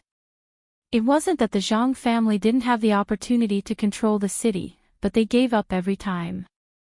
According to the words of an elder of the Zhang clan, water had no form, and there was no way to attack it.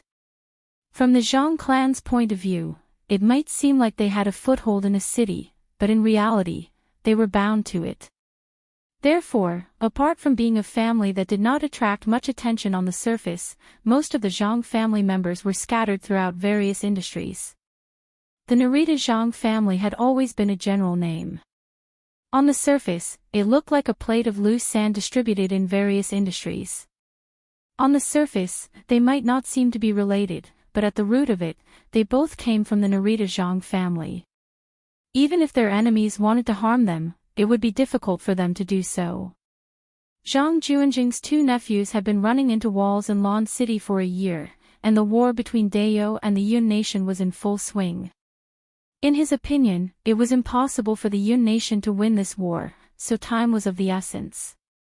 In order to gain Ren Baqian's attention, he briefly shared some information that wasn't easily known to others. Ren Baqian was astonished by what he said. He didn't expect there to be such an aristocratic family in this world. According to Ren Baqian's understanding of the Zhang family from Earth, it was similar to the Huizhou merchants. It was a general term of address, but it was still linked by bloodline. Why would you want to seek refuge with Dayou? Ren Baqian asked with great interest. Other people avoided the aboriginals, but the Zhang family took the initiative to approach them. This piqued his interest. The Rising Cloud Nation's monarch is young and frivolous, and all the important matters in the court are handled by Prime Minister Zheng Xingmian. Zheng Xingmian was obstinate, self-opinionated, and ambitious. Currently, the people in the imperial court were either trying to curry favor with him, or they were sent to prison, or they were resigning and returning home. In a few more years, the name of the country's monarch would probably change. If that was all, it would be fine. However, Zheng Xingmian was greedy and lustful. He had great ambition but little talent. To tell you the truth, even in the face of a war with your country, the imperial court is still rejecting dissidents. This is evident. What does that have to do with you? Why don't you seek refuge with him? Ren Baqian asked. No matter what the imperial court did, a clan like the Zhang clan should have a way to deal with it. He didn't believe that he would run over to the aboriginals just because he couldn't stand the sight of the demons and monsters in the imperial court. It's a long story. Zheng Xingmian has great ambitions but little talent. He is not a good person. He has always had enmity with our Zhang family, and he knows a lot about our Zhang family. Although everything is fine now, the safety of the thousands of people in my Zhang family cannot be placed on this. So I have no choice but to do this. When Ren Baqian heard this, he understood most of it. The Zhang family was afraid that Zheng Xingmian would attack them, so they were looking for a way out. Ordinary people might not know much about the Zhang family, but the Zhang family had been in the Yun nation for hundreds of years. They had existed even before the founding of the Yun nation, so there were still people who knew about their roots. It was impossible for those large clans to not know anything about the Zhang family, but they just didn't fully understand them. Zheng Xingmian probably knew a lot about the Zhang family. There was a saying that went, "The person who understands you the most is your enemy." However, the Zhang family seemed to be overthinking things. Whether it was the Yun nation or Zheng Xingmian, they were probably going to vanish into thin air. What can you do? Ren Baqian asked unhurriedly. My Zhang family is involved in all walks of life, which is what your country lacks the most. I'm sure that the Zhang family will be of some use to you. Zhang Junjing laughed. He was very confident in the strength of the Zhang family. What you know, I know as well. I know everything that you don't. Renbochin laughed nonchalantly with a hint of playfulness in his tone. Sir, no one is omnipotent. Zhang Junjing laughed and suddenly felt a little strange. This person's achievements over the past year and the establishment of the Black Bamboo Academy shouldn't be an ignorant person. How could he dare to say such a thing? One had to know that being involved in all walks of life was the foundation of the Zhang family's survival and also the source of their confidence. As long as someone from the Zhang family was still alive, they would be able to find a way out no matter where they were. Indeed, no one is omnipotent. However, I should be omnipotent to you, Renbochin said bluntly. The things of the Zhang family were very important to others and even more important to the previous Dayo. However, with Renbochin around, those things were nothing. He could obtain more advanced and scientific manufacturing techniques, industrial systems, and various management methods than the Zhang family. Although it might not necessarily be in line with the situation in this world, Renbochin believed that he could completely change Dayo as long as he was given time. The Zhang family was naturally useful, but it wasn't as useful as they thought. The biggest use for Renbochin was to save time. Therefore, these people could be used, but he still had to suppress them. After hearing Renbochin's words, Zhang Junjing looked slightly unhappy. The two young men behind him looked at Renbochin with disdain. No matter who it was that was looked down upon, they wouldn't be able to stay calm. Not to mention a family like the Zhang family. The person in front of them was directly labeled as frivolous, shallow, and didn't know the immensity of heaven and earth. The Zhang family is indeed looking for a way out, but it's not just Dayo. It's just that Great Xia is deeply rooted in all aspects. If the Zhang family were to move there, it would easily cause a backlash from the local forces. Therefore, Zhang Junjing, who had the best foresight in the family, was inclined to move a portion of the family to Dayo. However, they had already hit a brick wall previously. If this person was such a shallow person, then there was no need for him to come to Dayo. Renbochin looked at the expressions of the three people and realized that it was completely within his expectations. I have already made salt. I don't know if you have heard of glass cups and mirrors. I can also make your pancreas, and I can make it even better. I call it not a perfumed soap. I can also make wine, and the taste is better than yours, and the taste is stronger. Spices. Soy sauce. Soy sauce. I can do all of these. Essence. I can also do this. Wrought iron. Forging weapons. I can also do all of these, and they are more advanced than yours. I know a little about farming equipment and even how to farm. Clothes. Textiles. I can do all of these. In addition to history, I can also do mathematics, investigation, military strategy, poetry, and local governance. What else do you know? Tell me. Let me see if there's anything I don't know. Renbochin chuckled and spoke with great confidence. Zhuoleng and the others, who were following him, were speechless and didn't know if it was true or not. After all, they had only followed Renbochin for a short period of time. They believed that Renbochin knew the art of war and knew how to govern a country. After all, some of the things that Renbochin did vaguely had the shadow of the art of war. The rearguard commandery was also formulated by Renbochin. From recruitment to promotion, confidentiality, and rewards and punishments, the regulations were quite comprehensive. Ordinary people couldn't do it at all. Zhuoleng and the others also deeply believed that Renbochin was proficient in this area. As for other aspects, they weren't sure. However, after hearing what he said, they felt that it was a little exaggerated. Needless to say, the three people from the Zhang family didn't believe it at first. Towards the end, their expressions became very strange, as if they were looking at a lunatic talking in his sleep. In any industry, a person might not be able to reach the peak in his lifetime. Do you know all of them?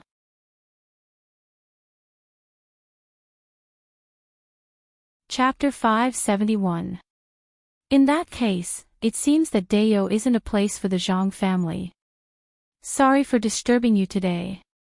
We will take our leave now, Zhang Junjing said faintly as he suppressed the anger in his heart. He originally thought that the principal of the Black Bamboo Academy was a wise person since he was able to secure his position in such a short period of time and establish an academy. Now, he only felt that he was an arrogant person. It was obvious that he wasn't an aboriginal.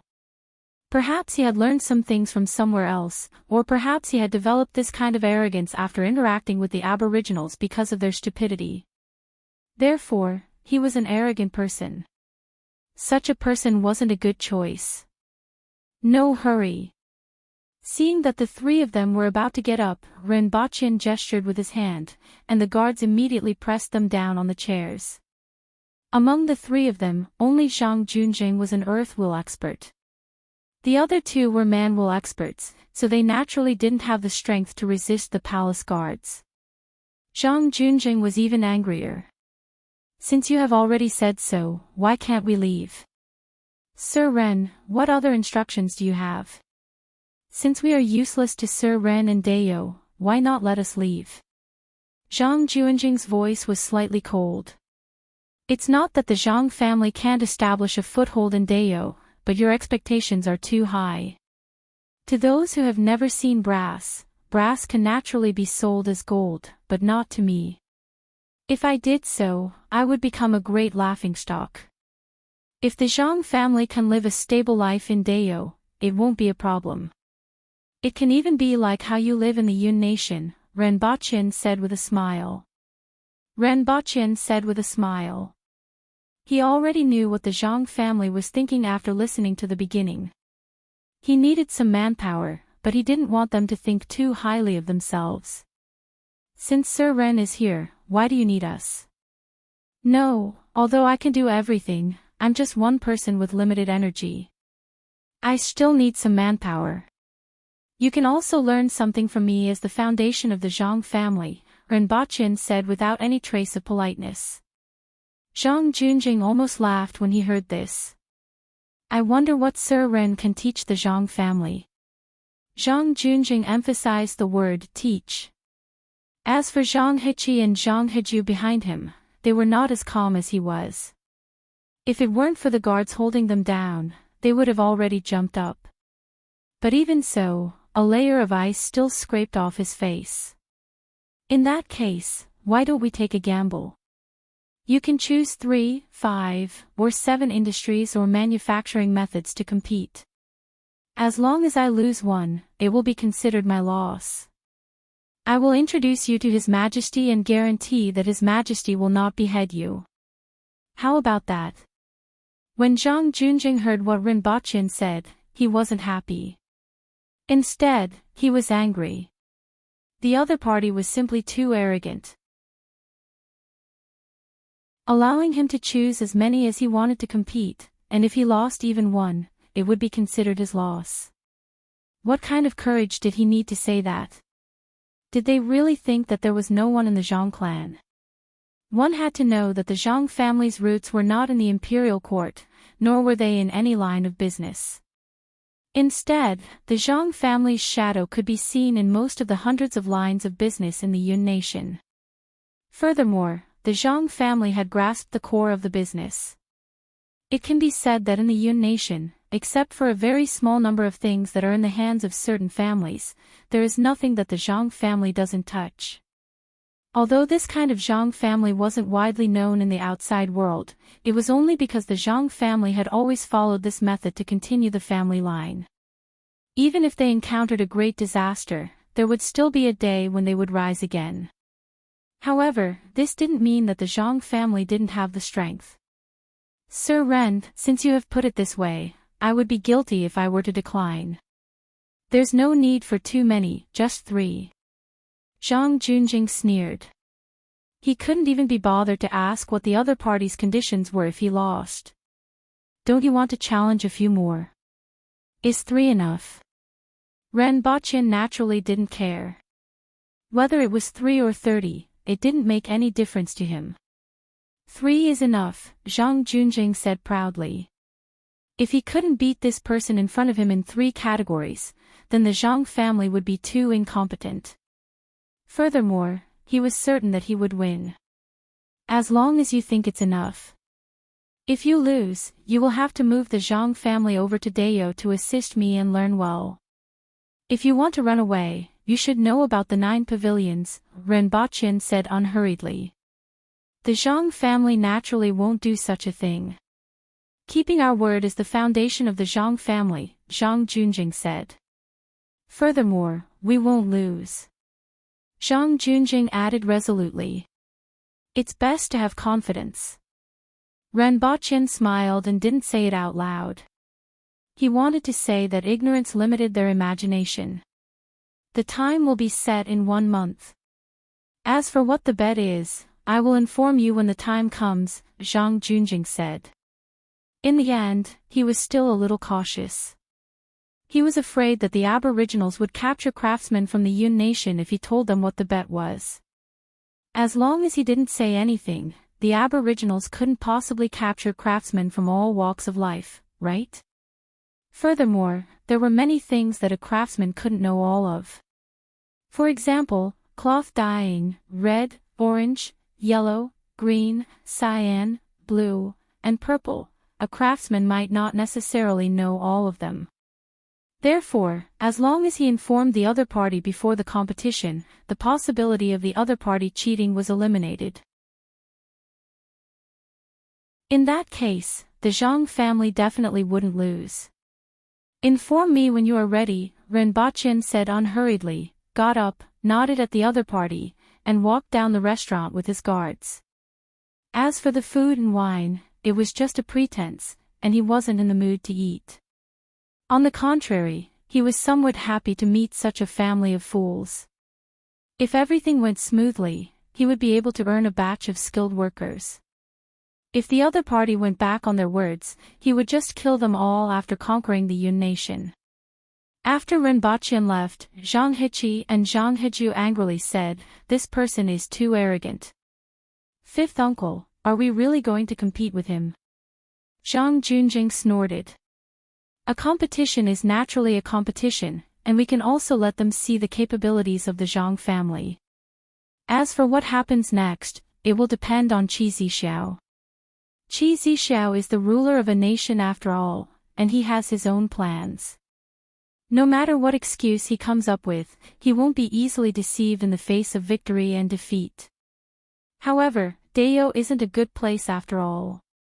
When the time comes, we will split into 2 groups, one toward Great Xia and the other toward Dayou, Zhang Junjing said as he pondered. Renbaqin returned to the palace, sat in the garden with the Empress, and jokingly told her about what happened just now. It's really unexpected to meet someone who wants to compete in these things. It's quite interesting. Renbaqin chuckled. The Empress rolled her eyes at him and said, "You went to see Li Fu, but you caused such trouble." Li Fu is nothing. He has a really good temper. As for this Zhang family, they are all skilled workers who can understand many things easily. It's also easy for them to do things. Renbaqin had already determined the other party's identity. "Aren't you afraid that others will learn from you?" the Empress asked. Back then, when Dayou wanted to learn from other countries, the 3 emperors of Dayou remembered how the other countries blocked their technology and knowledge. It was still very difficult for the Empress to let go of this aspect. It doesn't matter if they learn something. After all, what they learn is from the past, and it's all related to the people's livelihood. The real core is still in science and technology. Furthermore, with them, it will be easier to occupy the Yun Nation, Renbaqin said. There was too much knowledge on Earth, so much that he could squander it at will. Naturally, he wouldn't care. Furthermore, a person's energy was limited. No matter how much knowledge he could obtain, it would be useless if he didn't have the energy to do it. Furthermore, the other party also had an important role. After conquering the Yun Nation, they could play a significant role in pacifying the people and serve as a role model. I promised to send a batch of secret manuals to the Messier 87, but I've been busy these days and didn't have the time, Renbochin said. Although he had already returned to Lawn City, he was still remotely commanding the rearguard commandery and couldn't let go for a short period of time. He even spent less time admiring the flowers in the garden with the Empress.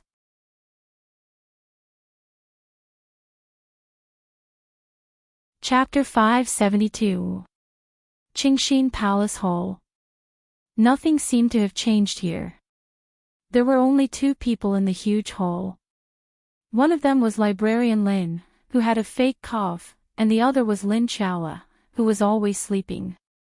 When Renbochin walked into the courtyard, he saw Lin Chaola lying on her back, sleeping soundly, and basking in the sun. Compared to when he first saw her, she seemed to be more daring. Back then, she had always been sleeping in Qingxin Palace Hall and would get a shock every time someone came. But now, not only was she openly lying in the courtyard, but she was also unshakable. Renbochin walked around her and pushed open the door of Qingxin Palace Hall. After walking a dozen steps, he opened the door on the left and saw piles of secret manuals. Speaking of which, the harvest from this trip to Tianjing Basin wasn't small. Finally, he searched the rebellious sects and warlords' residences. After counting the gold, silver, and jewelry, he found at least 100,000 taels of gold, which was equivalent to 1,000,000 taels of silver. The Empress's annual income from the gold mine was only 120,000 taels of silver. 1,000,000 taels of silver was already a huge sum for Deo. Unfortunately, this income eventually went to the national treasury. The secret manuals in this house belonged to the Empress. There were more than 13,000 secret manuals. Excluding the duplicates, there were at least 6,000 of them. There were different levels of people, and so were the secret manuals. If they were classified according to the high, middle, and low levels, 80% of them could be classified as relatively shallow, 18% as intermediate, and close to 2% as high level. Less than 0.1% of the secret manuals were top-notch. For example, the treasures of the 8 major sects could be classified as top-notch. In addition, there were other miscellaneous things, such as face-changing. At first, Renbochin was rather interested in it, but after looking at it carefully, he realized that it wasn't much different from modern makeup. It was just that due to the materials used, the makeup would last longer on the face. It wasn't like in novels where a human skin mask would immediately change one's identity. There were also some methods of making medicine, the secret methods of taming snakes, insects, war elephants, monkeys, and birds, as well as some other miscellaneous things. One of the small sects had an interesting formula called the marching pill. If it was made according to the formula, the size of a fingernail would be enough to feed an ordinary person a meal. Even for Aboriginal warriors, the size of half a fist would be enough. With this thing, a soldier could carry half a month to a month's worth of rations at a time. They could completely abandon the heavy logistics and long-distance raids. The only problem was that many of the ingredients were produced in the 60,000 mountains, and there weren't many of them. They were expensive, so it was difficult to promote them to the entire army. They still needed the medical bureau to find something to replace them. Renbochin picked out more than 500 low-level secret manuals, 50 middle-level secret manuals, and 3 high-level secret manuals. The next step was to convert these secret manuals into simplified characters. The ancients once said, "When there is a problem, the disciple will help. When there is wine and food, the teacher will serve."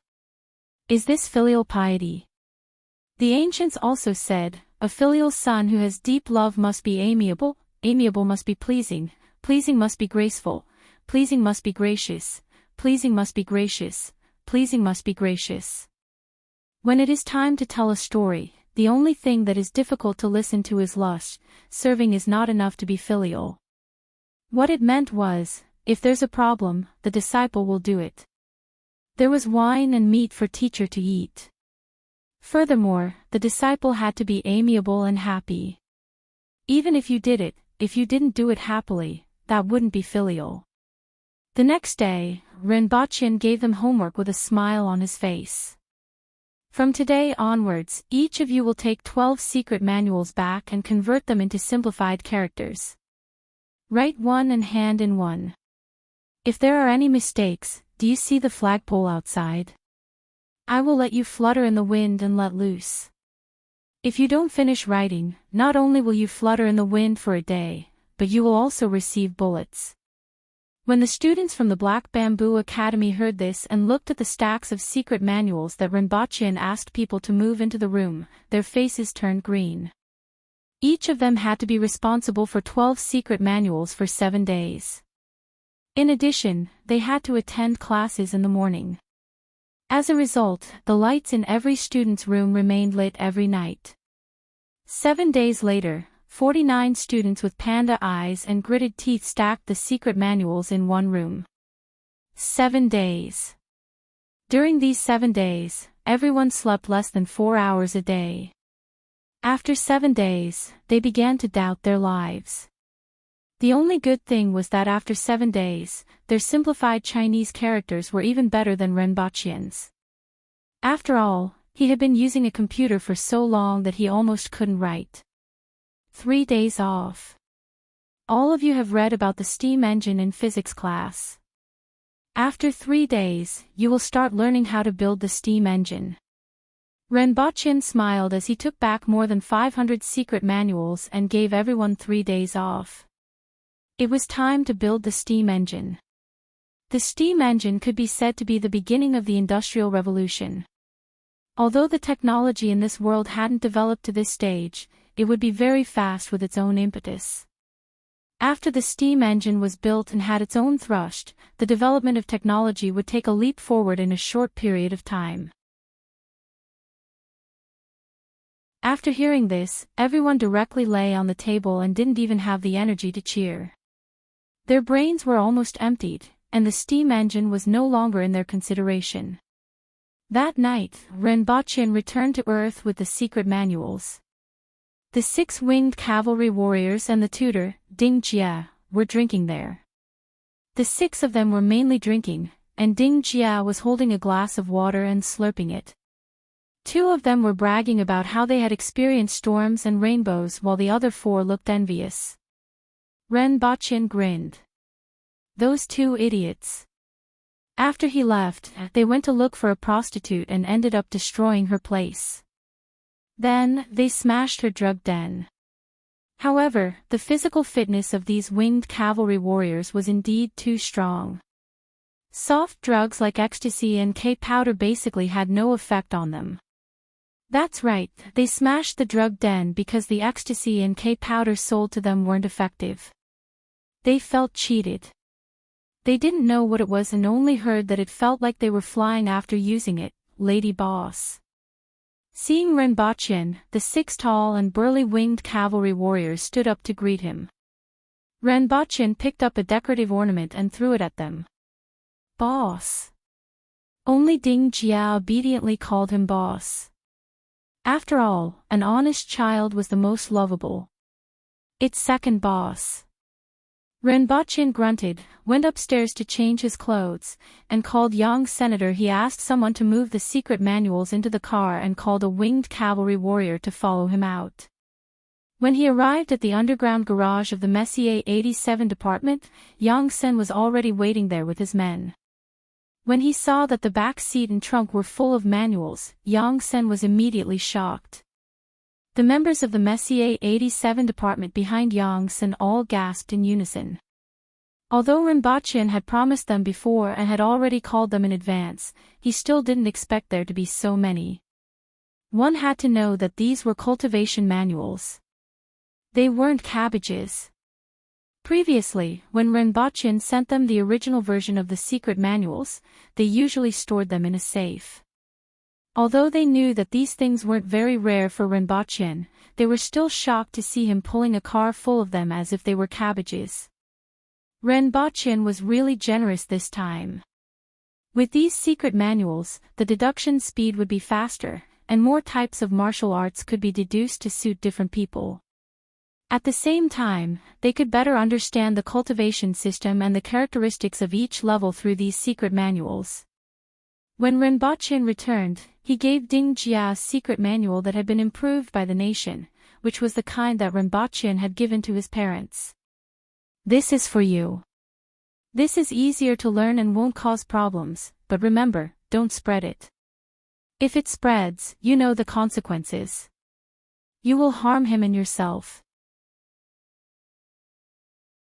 Ding Jia had always felt regretful after Renbochin stopped him from learning martial arts from the winged cavalry warriors. He would feel lost in bed at night, so it was a huge surprise to receive this secret manual from Renbochin. "Boss, I will definitely do my best."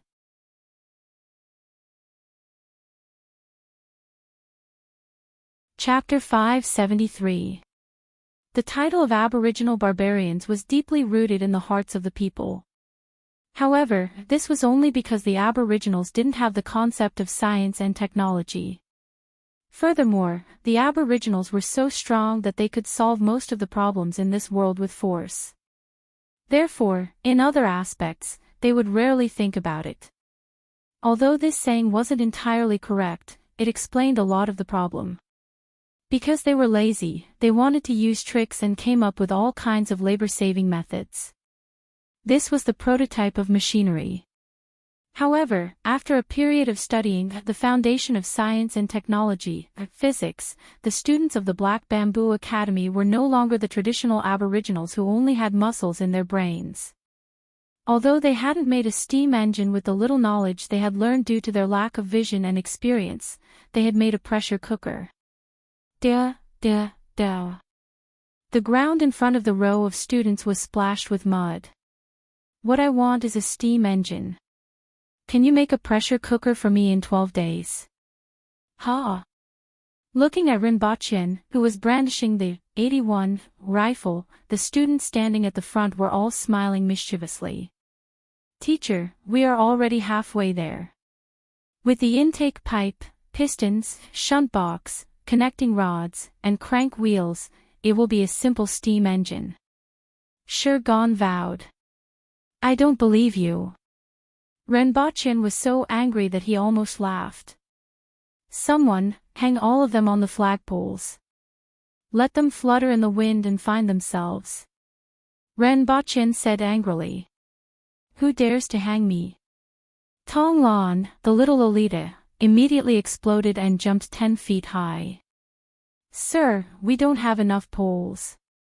The guards looked at the 3 wooden pillars in the courtyard that were about 5 to 6 meters tall and felt a little awkward. "Hang the rest of them on the wall," Renbochin said hatefully. In less than 2 hours, Tong Lan, who had dark circles under her eyes, and a group of mischievous students were hanging on the wall of the academy. There were 3 pillars in the courtyard, and there were 6 people hanging on each pillar.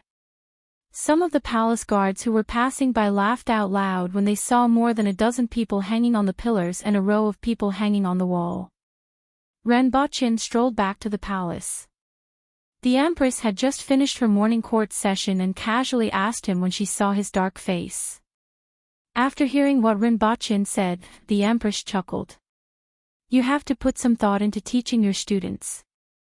The teacher who taught me back then was so angry that he smashed a table every day." He didn't expect the Empress to have such a dark history. However, when Renbochin asked again, the Empress smiled and didn't answer. The Empress pointed at a row of wooden doors and said, "We should change the paper windows in this hall to glass so that it will be brighter." After all, the transparency of window paper was much lower, and it was very easy to tear. If it was made of glass, the bedroom would not be so dark. The Empress had always disliked an empty and cold palace. She preferred a brighter place. "I have already gotten someone to do it. It will be done in another 2 days." Renbochin was successfully diverted by the Empress. The 2 of them walked around in the garden. Renbochin plucked a small white flower and placed it in her hair bun. The Empress smiled and asked, "Outstanding. Renbaqian looked at the little white flower. Sure enough, it was that outstanding little white flower from back then. He immediately laughed. After walking around in the garden with the Empress, Renbaqian's mood immediately improved. Otherwise, he would be so angry that he would have a heart attack if he had to face those idiots every day. 2 days later, the glass that Renbaqian had instructed was ready, and they began to replace the paper windows in the bedroom. Fortunately, the original window frame was very thick, and the 6 mm thick glass could be placed inside. After that, a wooden strip was used to seal the back of the Empress's bedroom. Immediately, the Empress's bedroom became brighter, and people wouldn't feel bored inside. However, another problem arose. Ever since the glass windows were replaced, the temperature in the bedroom began to rise. Fortunately, the hall was deep and spacious enough. With the addition of ice and fans, the Empress wasn't affected much. The Empress was in a good mood for the next few days. Especially at night, when the two of them had dinner in the palace and lit up a string of lanterns, the Empress's mood was exceptionally good. She was always smiling, unlike the cold and cheerless appearance she had in front of others. The two of them sat opposite each other in the depths of the palace and drank softly. It was rather heartwarming. Qin Yuan and Hong Wuan felt this particularly deeply. In the past, the Empress was always cold and cheerless, and people didn't dare to get close to her.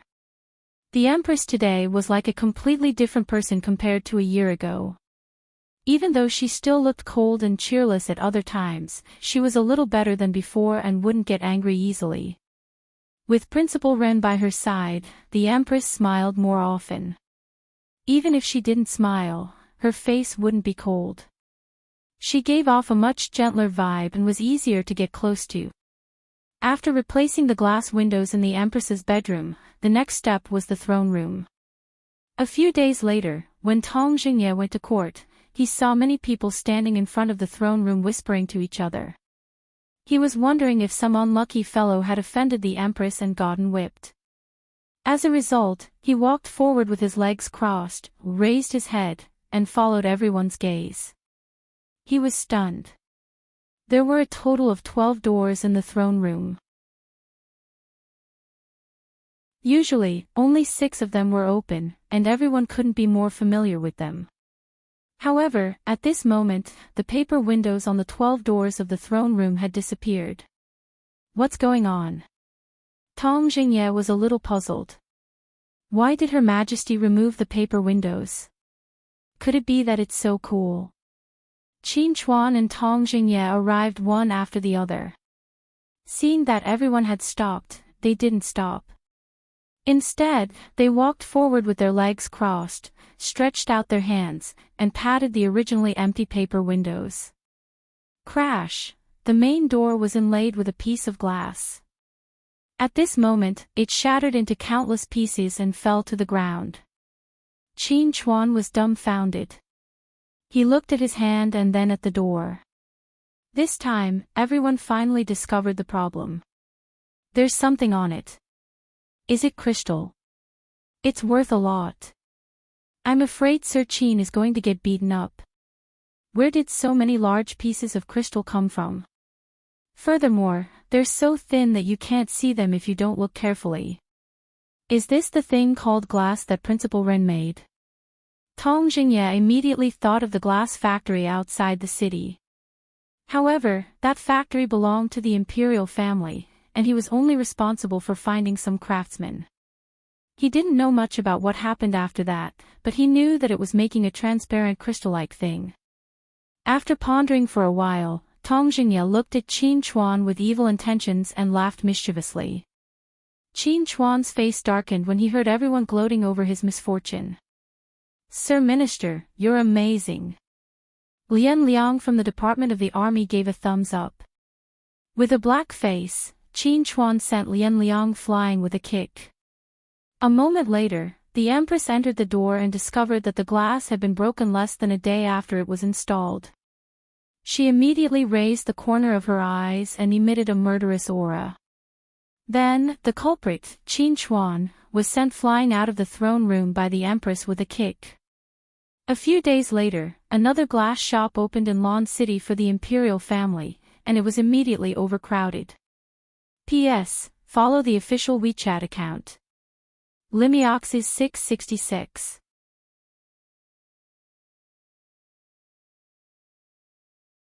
Chapter 574. The originally bustling Jingyang Street had become a lot more desolate after half a year of war, especially after Great Xia, the Yun nation, and the Qin nation cut off the trade routes to Dayou. Most of the salt, wine, and cloth shops that used to be the most popular were closed. Most of the pedestrians were in a hurry or went to the shops and restaurants opened by the aboriginals. Only when the government started selling salt every once in a while would this street become lively. However, in the past few days, this area of the street was filled with people. Not only did the high officials of the court frequently come and go, but many pedestrians also stopped here. From afar, one could see a sign that said, Imperial Glass, hanging in the middle of the area. Zhang Junjing, Zhang Heqi, and Zhang Heju were watching from afar, but they couldn't see clearly because there were so many people in front of them.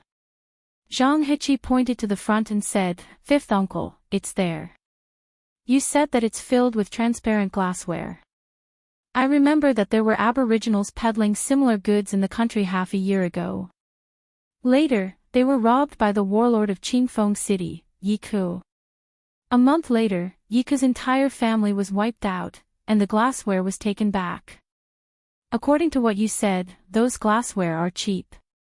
I don't understand why they came all the way here just to snatch these things back," Zhang Junjing said doubtfully.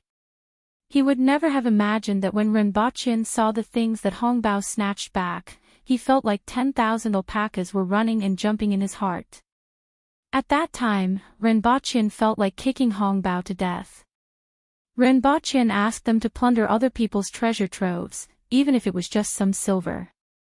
In the end, after running around, they managed to snatch back the glasses and mirrors that had been stolen. Later, Renbaqian weighed his and Hongbao's fighting strength and gave up resentfully. However, he felt even more depressed when he saw Hongbao's expression of wanting to take credit for the good stuff. Zhang Junjing and his nephew squeezed through the crowd. If the three of them didn't have some martial skills, they wouldn't even be able to squeeze into the outer circle. Zhang Junjing was an earth will expert, but he was almost pushed across the street by someone. The three of them didn't dare to get angry. There were quite a few aboriginal commoners in the crowd who were equivalent to an earth will expert. Zhang Junjing thought about how his earth will level was already considered a big shot in the Yun nation. Here, even a commoner might not be a match for him. The aboriginals' talent in martial arts was too enviable. Fortunately, they weren't that smart. This was a case of every advantage having its drawbacks. The three of them squeezed to the front with great difficulty and saw that there were still a few guards in front of the shop, mainly to prevent these people from breaking the glass windows. If there was no one watching, Qin Chuan would be the first, but he definitely wouldn't be the last. The three of them stood in front of the crowd and looked at the shop in front of them, clicking their tongues. The wooden boards on both sides of the shop were removed and replaced with 8 doors. Each door was divided into 6 grids, and the center of the grids was completely transparent. If one didn't pay attention, they wouldn't even notice that there was a layer of transparent crystal-like material on top. Light shone through that layer of glass into the shop, making it extremely bright inside. There weren't many people in the shop, only a few dozen. One could see the inside of the shop from the door. The shelves against the wall were filled with crystal-like products, cups, plates, bowls, and boxes. They were dazzling under the illumination of more than a dozen luminous pearls on the wall. "Are these the glass that this shop sells?" Zhang Junjing asked. "It's simply ingenious workmanship. I really don't know how they made it. Furthermore, the price is so cheap. A glass cup only costs 10 taels of silver. Even 100 taels of silver can be sold, right?"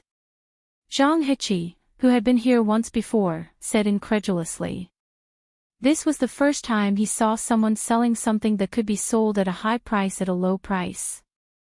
They aren't selling it cheap in the Yun nation. A crystal cup costs 500 taels of silver.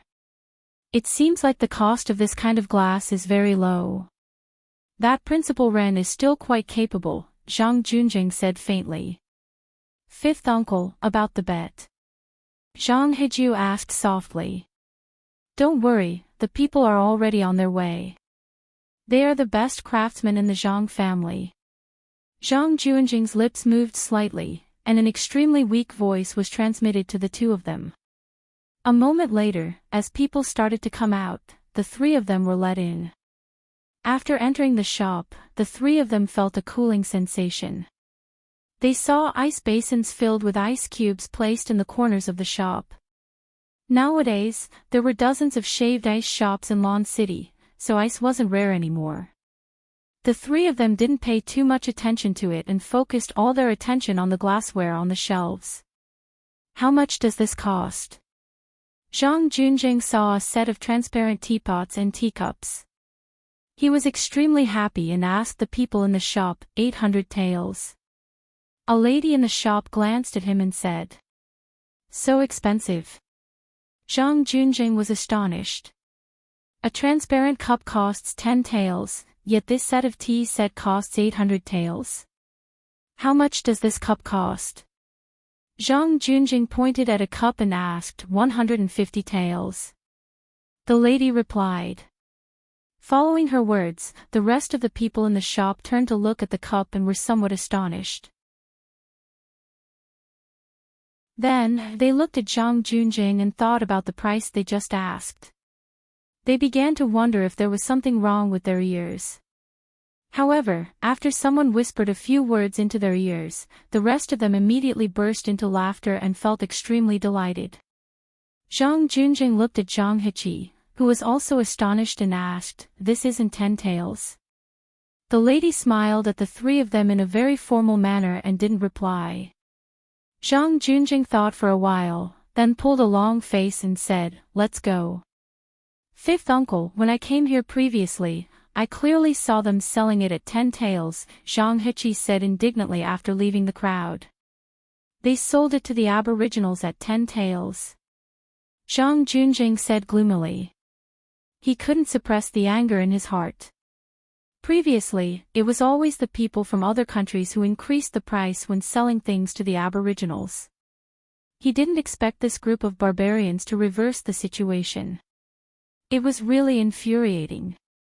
Just now, Tong Zhenye said that the things in the glass shop are cheap, the Empress said as they sat in the garden.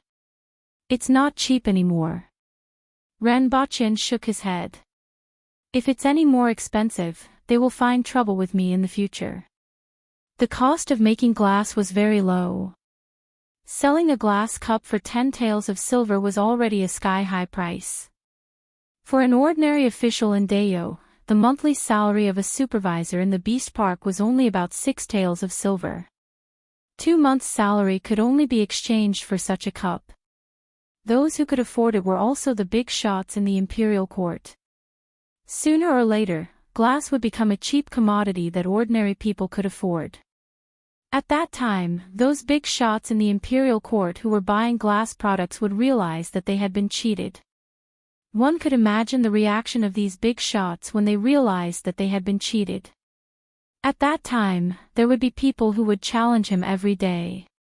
Thinking about the consequences, Ren Baqian didn't want to bear it.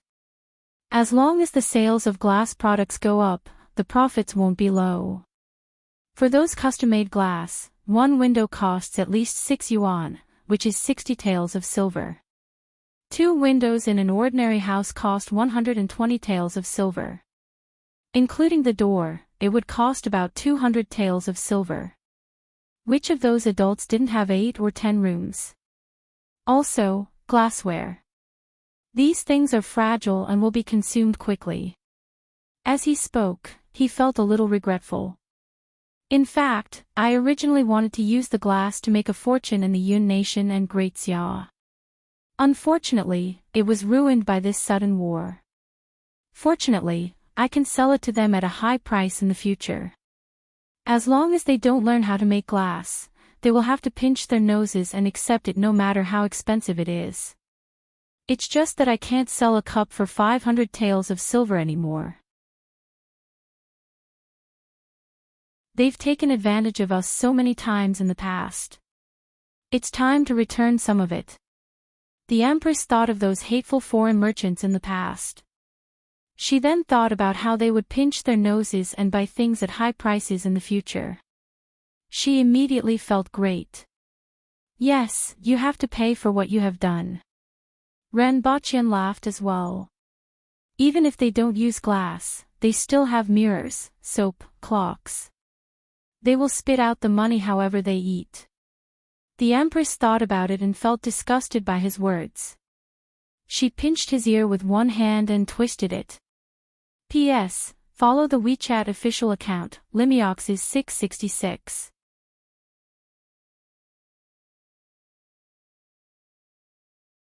Chapter 575. Jing Street was a brand new neighborhood that was inhabited by the Jing tribe people from Tianjing Basin. Except for a few who were sent to the glass factory and the imperial palace to take care of the gardens, the rest of them were settled here. The most eye-catching person in Jing Street was the world's #1 expert, Li Fu. On the way here, not many people knew about him, but after arriving here, there were court officials coming to challenge him every day, so it was impossible not to know him. However, the person with the highest status in the hearts of these Jing tribe people wasn't Li Fu, but Qingyun Sword. After all, Li Fu wasn't a Jing tribe person, and the country and race didn't mean anything to him. He would only make a move when someone disturbed him. If he was annoyed, he would go to the Black Bamboo Academy to urge Renbachien or find trouble with him. After a long time, he felt that it was quieter there. When he had nothing to do, he rarely stayed at Jing Street. Most of the time, he would find a place near Black Bamboo Academy to sleep or sit outside the guest hall in a daze, listening to the things that he did not understand. Qingyun Sword was completely different. He was a pure Jing tribe person and was an expert in the rebel army 70 years ago. Even though he lived in seclusion for many years, he never gave up. Zhou Qing stayed in Goose City to oversee things, and as one of the 2 spirit wool experts in Tianjing Basin, Qingyun Sword became the guardian of all the Jing tribe people here. During this month in Lan City, everyone knew Qingyun Sword's name and respected him from the bottom of their hearts. Today, another 3 people were injured outside the street. The one who did it was a barbarian commoner. The Public Order Bureau's people are always the last to arrive, an old man said as he sat in front of Qingyun Sword. His face was filled with dissatisfaction. Did the Public Order Bureau arrest that person? Qingyun Sword wasn't too surprised because this wasn't the first time such an incident had happened in the past month. They arrested him and released him after 3 lashes, the old man replied. Qingyun Sword nodded. The Public Order Bureau was definitely biased towards the Aboriginals. This was often the case in the past. Sometimes, when Renbachien interfered, the situation would be better. However, it wasn't much better since he couldn't always stay here to guard. Even Qingyun Sword could understand the situation when the Aboriginals were biased towards the Aboriginals. He still did what he promised us, but to achieve what we want, we still have to take it slow, Qingyun Sword comforted. I understand. But in just 1 month, over 100 people have been injured, more than 10 have been seriously injured, and 1 has even died. I'm always angry. There are still more than 10 million people in Tianjing Basin. We have to endure for them, Qingyun Sword said. Tell them that no matter what happens, they are not to get into a conflict with the Aboriginals, regardless of whether it is insulting, making things difficult for them, or provoking them. After all, those barbarians are straightforward people. They just want to have a moment of pleasure and won't think too much about it. Qingyun Sword didn't have much of a solution to this situation. After all, he was currently in the territory of the Aboriginals, and his spirit will level wasn't considered much here. If there were any problems, she could only look for Rinpoche. Fortunately, Rinpoche had severely punished a few aboriginals who had provoked and injured others, and the number of provocations had decreased significantly over the past few days. The most important thing was to avoid any conflict with the aboriginals no matter what happened. If there was a conflict, the aboriginals, who were used to using their fists to do the talking, wouldn't care about those rules and regulations. This was the case even between the aboriginals. If they fought, they would be caught and whipped by the Public Order Bureau. In fact, many of the injured Jing tribe people were in the same situation. However, the aboriginals had coarse skin and thick flesh, and most of them were at least at the man-wool level. On the other hand, the Jing tribe people were ordinary people, and it was common for them to be injured. If it wasn't for the fact that the aboriginal commoners saw that they were too weak and couldn't get up after a single punch, there would have been more than a dozen of them who were seriously injured. In short, everything was changing in a good direction. This was just the beginning. As time passed, Qingyun Sword believed that the Jing tribe people would be able to live freely outside of Tianjin Basin. At this time, Rinpoche was sitting in the Empress's carriage, playing cards and fishing with her. They were on their way back from the Great Hunt. At this time last year, Rinpoche had participated in the Great Hunt as a participant and even personally killed someone for the first time in his life. This time around, the situation was completely different. Among the youths who participated in the Great Hunt last year, there weren't many changes except for a few who had entered the army this year. For example, Hong Xian, Lu Ruoyao, who had a conflict with Rinpoche, and Du Chongkong. However, Rinpoche was completely different. As a rank 4 official, he only participated in the Great Hunt to accompany the Empress. Many people couldn't help but feel envious and jealous. This year, there are a lot fewer people celebrating the Empress's birthday, Rinpoche said as he sat opposite the Empress and drew cards. Last year, he was the Honglu deputy. All the foreigners who came to celebrate the Empress's birthday passed through his hands, so he was naturally very clear about it. This year, there was still half a month before the Empress's birthday. He paid some attention and found that not only were there a lot fewer people coming to celebrate the Empress's birthday, but there were basically none. In fact, he wanted to see if there were any gigolos who dared to hit on the Empress this year. As it turned out, those guys still knew what was good and bad. At least, they knew that the Empress was taken, which gave him a sense of accomplishment. The Empress didn't even raise her head and said, "This year, after the war with Great Xia, the Yun nation, and the Qin nation, who would dare to come?" In any case, in her heart, the only value of celebrating the Empress's birthday was to receive a lot of valuable things to exchange for weapons. She didn't care about those people at all. "What gift do you want, Your Majesty?" Rinpoche laughed. "Are you asking me?" The Empress raised her head and glanced at him. "Even if it's the moon in the sky. Although I can't pluck it, I can take a photo for you." Rinpoche was kicked out of the carriage just as he finished speaking. After a while, Rinpoche returned to the carriage, sat in front of the Empress, and continued to play cards with a serious face. However, he still had to carefully prepare for the Empress's birthday. Last year, Hongwu gave him a jade embryo. He couldn't get such a treasure, but he had to be able to move the Empress. After the group returned to Lan City, Rinpoche continued to devote himself to making the steam engine. During this period, Li Fu spent more and more time in Black Bamboo Academy. Rinpoche began to ponder how to trick Li Fu into becoming a sweeping monk. With Li Fu's strength, it would be a waste if he wasn't a sweeping monk. One had to know that the three most legendary occupations were the old guard, the sweeping monk, and the librarian.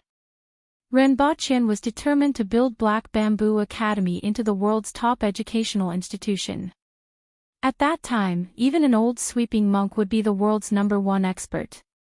That would be the style of the world's #1 educational institution. Unfortunately, Li Fu scoffed at Rinpoche's deception. Although he had a good character, he wasn't a fool. Right now, he just wanted to watch Rinpoche make his hot air balloon and rocket as soon as possible.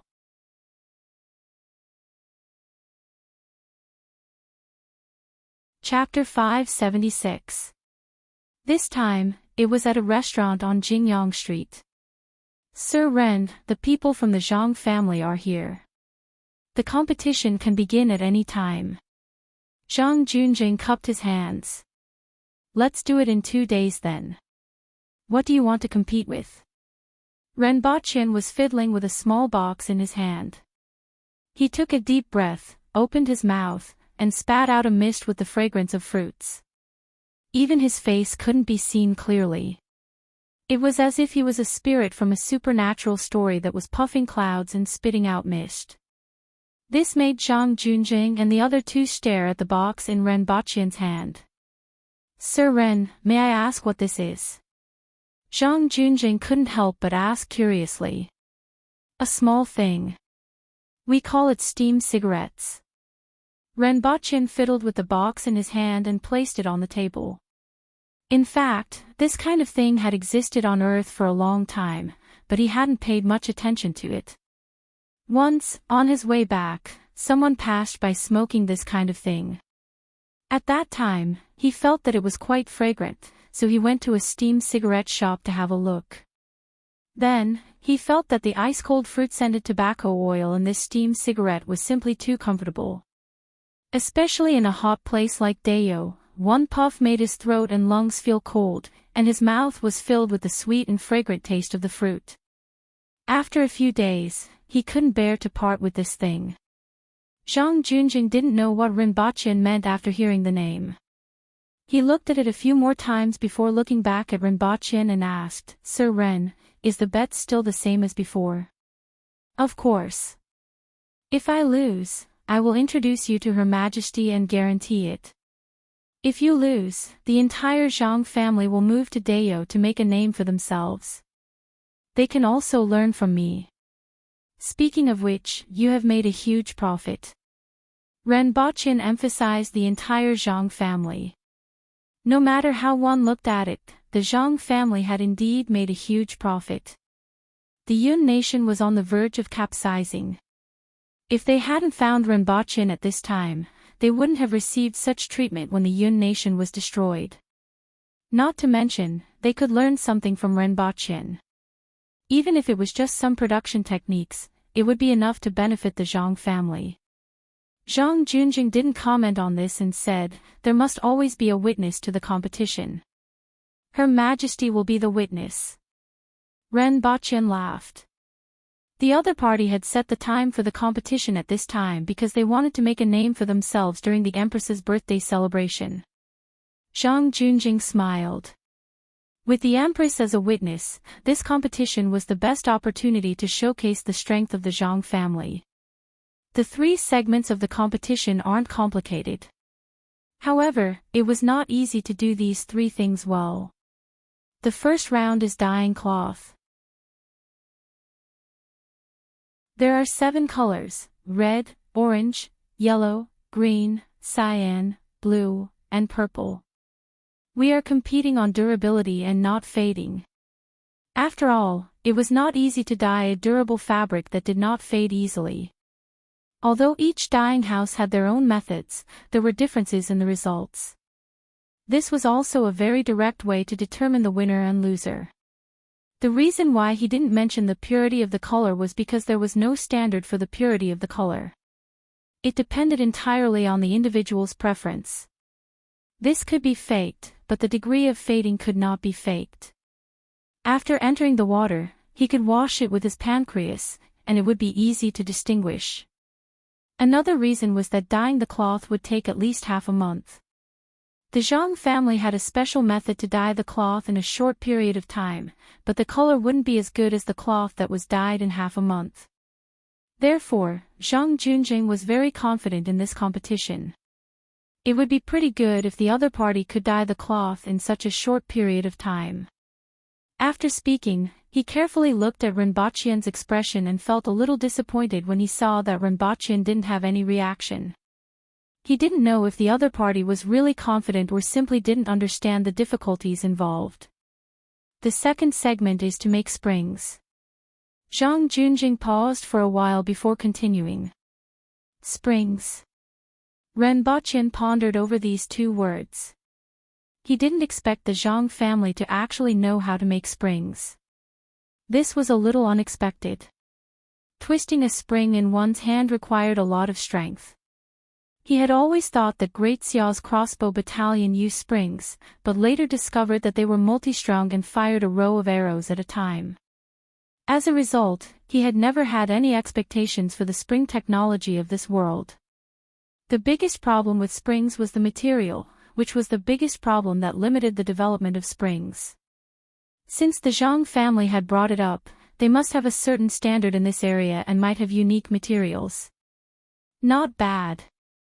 This is a spring. As for what this thing is used for, Sir Ren, please forgive me for keeping you in suspense. We will be competing on the tension and elasticity of the spring, Zhang Junjing said confidently as he placed a fist-sized torsion spring on the table.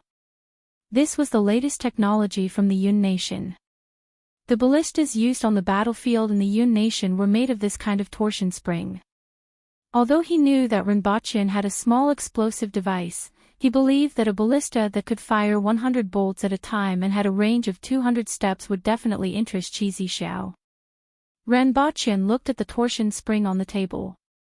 Although he already knew that this would be the result of technology, he still didn't know whether to laugh or cry when he saw how confident the other party was. Competing with modern technology in alloys and springs. Who gave you such confidence? However, Ren Baqian valued the Zhang family even more. Being able to make a spring that met a certain standard was enough to prove the value of the Zhang family's craftsmen. What's the third segment?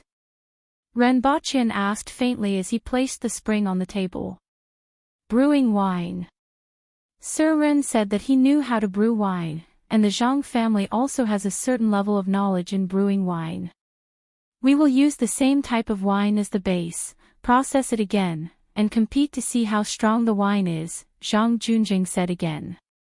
In fact, the most important part of this competition was the spring.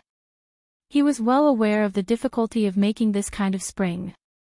Even the materials used were brought over from the Yun Nation. He believed that Rinpochen definitely wouldn't be able to do it. As for the other things, they were just extras, but they weren't meaningless. For example, brewing wine. Qi Zixiao had always loved the spirits of the Yun Nation. Every time the caravan from Dao came to the Yun Nation, they would purchase a lot of good wine. The best wine in the Yun Nation was made by the Zhang family's craftsmen. He believed that brewing wine alone was enough to make Qi Zixiao happy. The torsion spring and ballistas were of great use to the whole of Dao. Whether it was for public or private reasons, the things that he used for this competition were enough to stabilize the Zhang family in Dao. Not only that, in order to prevent Dao from having other ideas, all the craftsmen who came this time were prepared to die and took poison in advance. This also cut off the possibility of Dao obtaining these production methods from them. Ren Baqian would never allow the Zhang family's technology to be leaked. This was because this was the foundation of their future foothold in Dao. So be it. The competition will begin in 2 days. Do you have any other requirements? We need a courtyard that is divided into 2 parts. Only materials can be transported in, and we are not allowed to see each other's production methods. We can only compete with the final product. Does Sir Ren agree? Although these techniques couldn't be learned at a glance, and there were many unique techniques and formulas, Zhang Junjing still maintained sufficient vigilance for fear of the possibility of the technology being leaked. Ren Baqian thought about it and felt that he had nothing to say. He originally had the intention of bullying them. Now that the other party was full of confidence and had pushed the entire Zhang family into a pit, what else could he say? He took a deep breath of the steam and spat out a mouthful of smoke.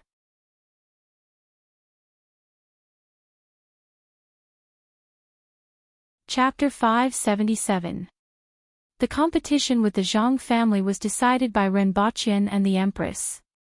The Empress had never interfered in such matters.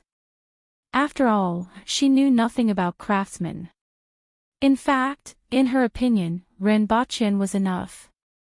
The technology on Earth was enough for Deo to absorb.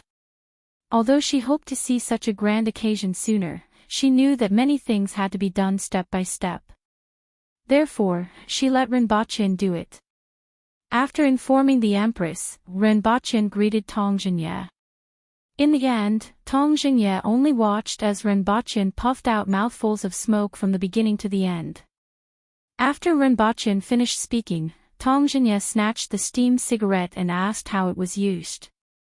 He didn't mind Renbaqian's saliva and took a big gulp. Then, he coughed violently. A large amount of steam rushed into his lungs.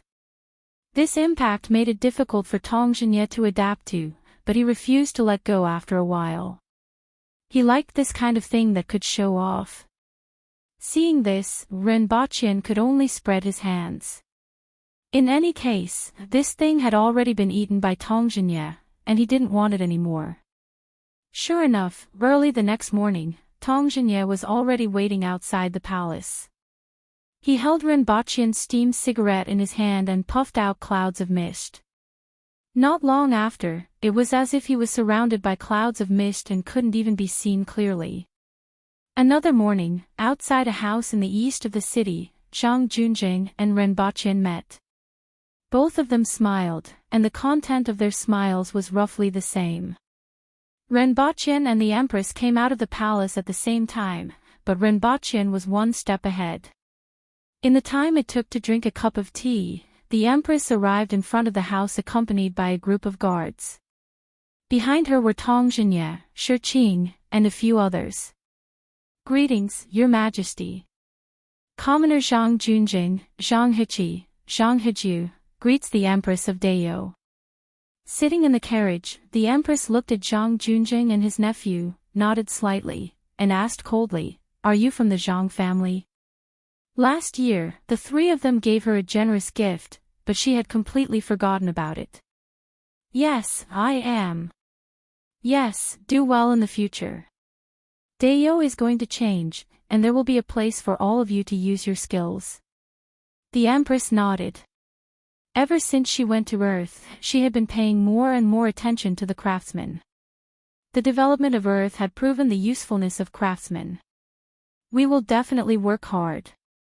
Zhang Junjing was overjoyed. It seemed like Qi Zixiao valued the Zhang clan very much. Otherwise, with her personality, she wouldn't have said such a thing. Furthermore, what did he mean by Deo was going to change? The Empress simply said a few words and alighted from the carriage. Accompanied by everyone, she walked around the residence. This was originally the residence of a great Xia merchant, but at this moment, the head of that merchant had already been chopped off. Naturally, this residence was now empty. This mansion was just as the other party had requested. There were two courtyards in the east and west. At this time, everything in the two courtyards had been moved away, leaving only the empty courtyards and a few rooms. "Since you've seen everything, let's begin." The Empress walked around the courtyard and said, "I will be the witness. Tong Xinye, the Minister of Works, will also be the witness." "Yes." Zhang Junjing immediately replied. "It's just that the Zhang family's technology has never been divulged to outsiders, so Minister Tong can't always watch from the side. Only Sir Tong can enter." Although he didn't want to offend the Empress, he didn't want the Zhang family's technology to be divulged. As long as the technology was still there, the Zhang family wouldn't decline. As long as the Empress still wanted the products made by the Zhang family, she wouldn't do anything to them.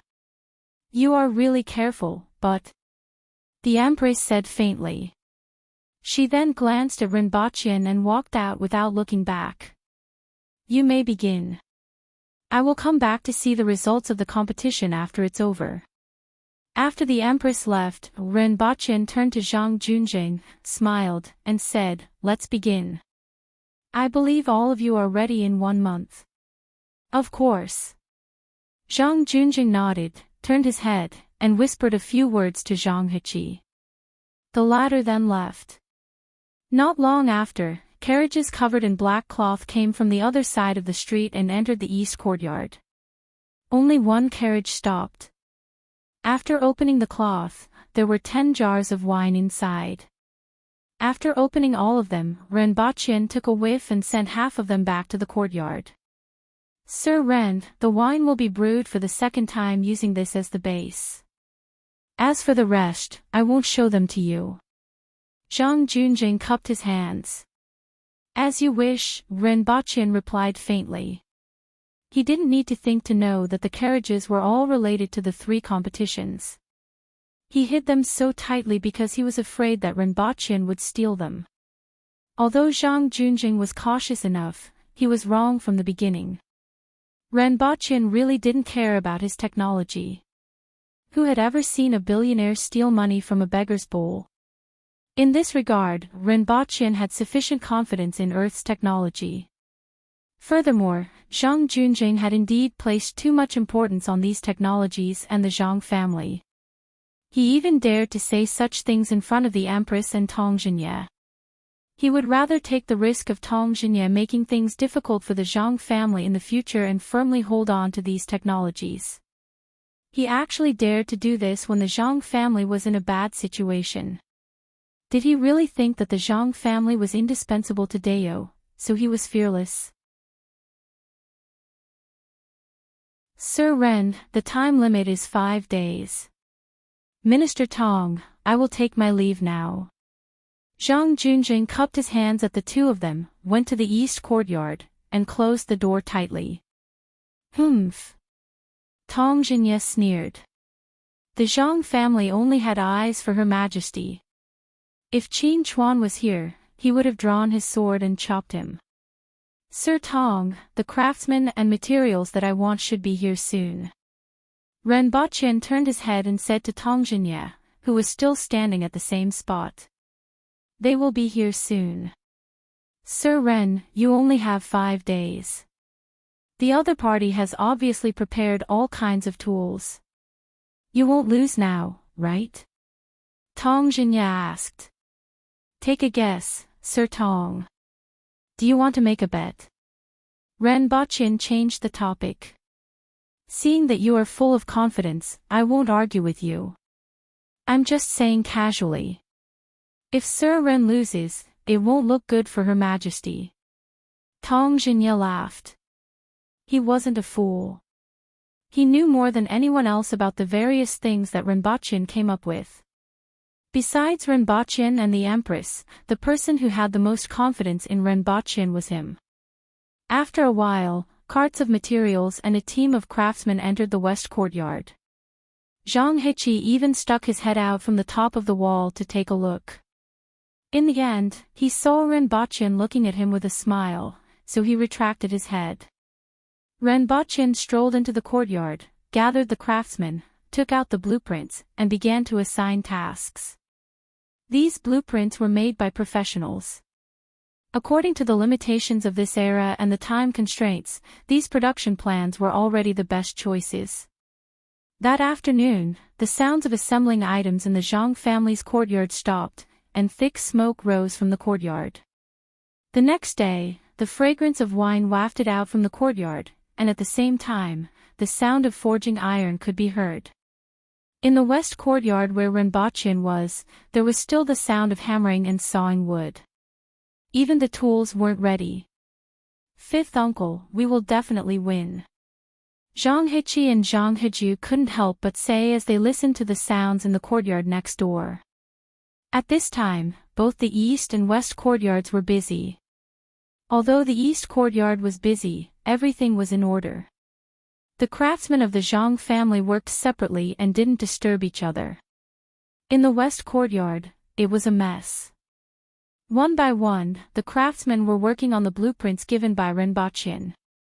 From time to time, they would come over to ask Ren Baqian a few questions. The waste that was thrown away in the courtyard was almost piled up to the top of the wall. Even Tong Xinye, who came over to take a look, began to have doubts. He couldn't help but ask, "Sir Ren, why don't we make a bet on whether you will win or lose?"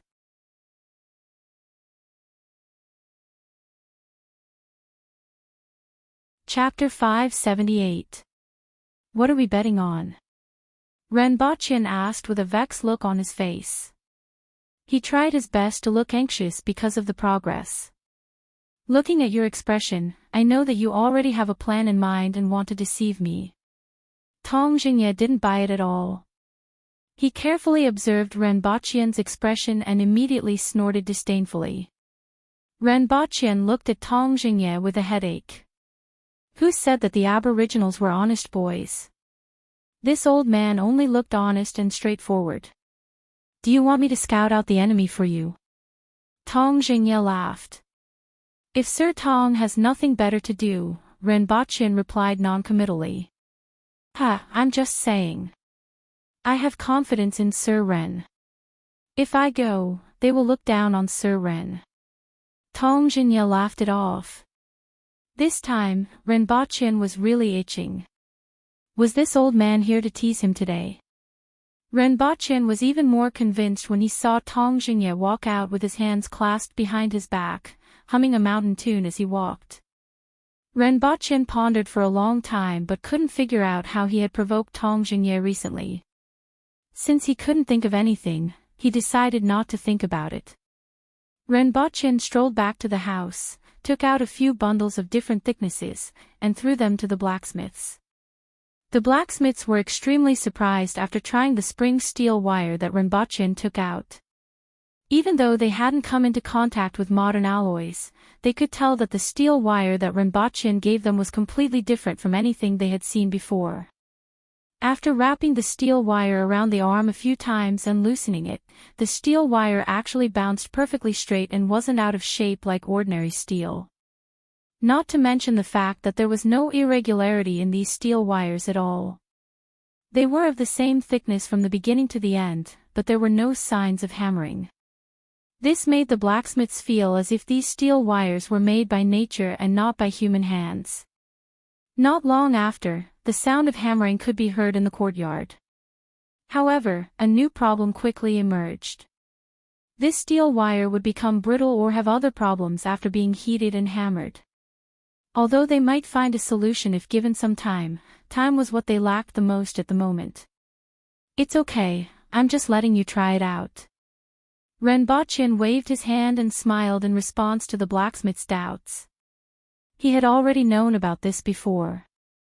This was a special kind of carbon spring steel wire, which was very difficult to process in this era.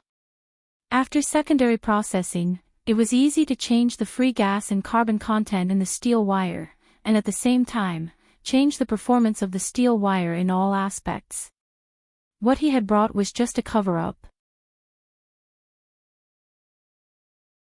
After hearing his words, the blacksmiths excitedly carried the coils of steel wire back to do various experiments, and soon discovered new uses for these steel wires, for example, weaving them into whips, and a single whip could take away half a life. In this regard, he could only say that he had really underestimated the extent of the Aboriginals' obsession with weapons. No matter what it was in their hands, they would quickly discover that it could be used to attack others. Even if it was just a steel wire, it could still be used to whip people. Out of the 3 items in the bet, one of them was dyeing, which went very smoothly. Dayo simply didn't have the technology to make textiles. Similarly, they didn't have the technology to dye cloth. Therefore, they could only find a few quick-witted craftsmen from the Ministry of Works. The dyes were all kinds of direct dyes that Ren Bachyan brought back. Not only were there all kinds of colors, red, orange, yellow, green, cyan, blue, and purple, but each color was also divided into 3 types. For example, yellow was light yellow, lemon yellow, and golden yellow. Red was bright red, peach red. If it weren't for the limited amount of things he could bring back, he would have brought back 30 colors of each item. When the time came, he could make 210 colors, and he was sure that the Zhang family would start to doubt their own existence. As for the cloth, it was cotton cloth brought back from Earth. Each piece was 7 feet wide and 10 feet long. Finally, there was the color-fixing agent. The color of the dye that Rinpoche brought was bright, and the only drawback was that it would easily fade after contact with water. In fact, this was the case with most dyes. Although Rinpoche didn't know what methods the other party used to reduce the fading, he assumed that it was some old-fashioned method. Even if it reduced the fading, it would only be to a certain extent. The color-fixing agent was completely different. The epoxy group in the color-fixing agent and certain groups in the fiber dye molecules formed a covalent bond to achieve the effect of stabilizing the dye. First, the cotton cloth was directly soaked in the dye, dyed, and dried. Depending on the situation, it was decided whether to dye it again. Then, it was soaked in the color-fixing agent liquid at a certain temperature for 15 minutes before drying. What these craftsmen needed to do was very simple, and they were all done in 3 days. In fact, this time, Rinpoche was actually busy with brewing wine, which Zhang Junjing didn't care about the least. What he had been doing in the courtyard was distillation. Rinpoche had long wanted to brew wine. One had to know that it was unknown whether it was due to the special environment in this world or that this world was filled with some kind of substance that was different from Earth. Not only did the meat taste delicious, but it also contained energy that could replenish the body. The taste of fruits and grains were also extremely fragrant and sweet. If he used the same method to brew wine, it would be much better than the wine on Earth. If it wasn't for the fact that the brewing technology in this world was still a little backward, the Empress wouldn't have to carry sorghum liquor every day. After using 3 days, Rinpoche finally created a pot-type distilling boiler. At this time, the fragrance of the wine in the courtyard next door had already started to dissipate. It seemed that their wine had already been brewed. Instead, the sound of forging iron rang out continuously every day. On the 4th day, the courtyard where Rinpoche and the others were at began to emit a strong fragrance of wine. The fragrance was so strong that it made people salivate just by smelling it from outside. The first to discover it was Zhang Heqi and the others in the courtyard next door. Soon after, Zhang Junjing, who had received an urgent report, ran out drowsily. Upon smelling the fragrance of the wine, Zhang Junjing's expression changed. What a strong fragrance! One could tell the progress of Rinpoche's brewing just by looking at his nose. This was the first time that the fragrance of wine had come out of Rinpoche's courtyard, and it was actually so strong. It was almost as strong as the Zhang family's wine, which had been processed 3 times. Although it wasn't as strong as the Zhang family's wine, Zhang Junjing was already a little worried. After standing in the courtyard for a while, Zhang Junjing glanced at the people around him and said in a deep voice, "Go do your own things. This wine is slightly inferior to our Zhang family's wine. Even if we lose this round, it won't affect the overall situation. All you have to do is do your own things." After hearing Zhang Junjing's words, the people who were attracted by the fragrance of the wine dispersed. As for the taste of the wine, Zhang Junjing wasn't surprised. The wine that Zhang Junjing used for the competition was definitely the best in order to impress the Empress.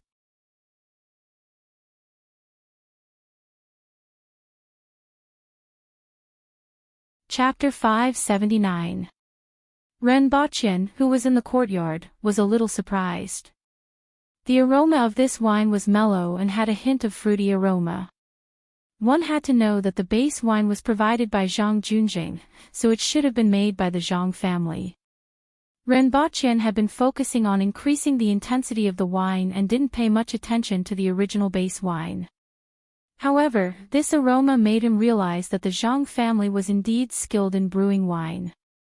If they were to compete in brewing wine, he might not be able to produce wine that was better than theirs in a short period of time. After all, there were many factors that affected the taste of wine. For example, the 1982 love fight was so famous because the grapes ripened almost perfectly that year. As a result, the ingredients used to brew wine here were different from those on Earth. He definitely had to experiment more to brew a wine that tasted better. Unfortunately, they were competing in the intensity of the wine. Sigh. Such is life. Renbocchen thought about the Zhang family and felt that they were indeed a little unlucky. If they hadn't met him, they would probably have had the opportunity to show off their skills. However, this was also good as they would be able to display their greatest value in his hands. Renbocchen conveniently gave himself a thumbs up for his wisdom and bravery. He scooped some wine from the jar outside the distilling boiler and drank it. It tasted fragrant, mellow, soft, and lingered in the mouth. It was indeed a good wine, better than all the wines he had drunk before. As for the alcohol content, it was about 35%.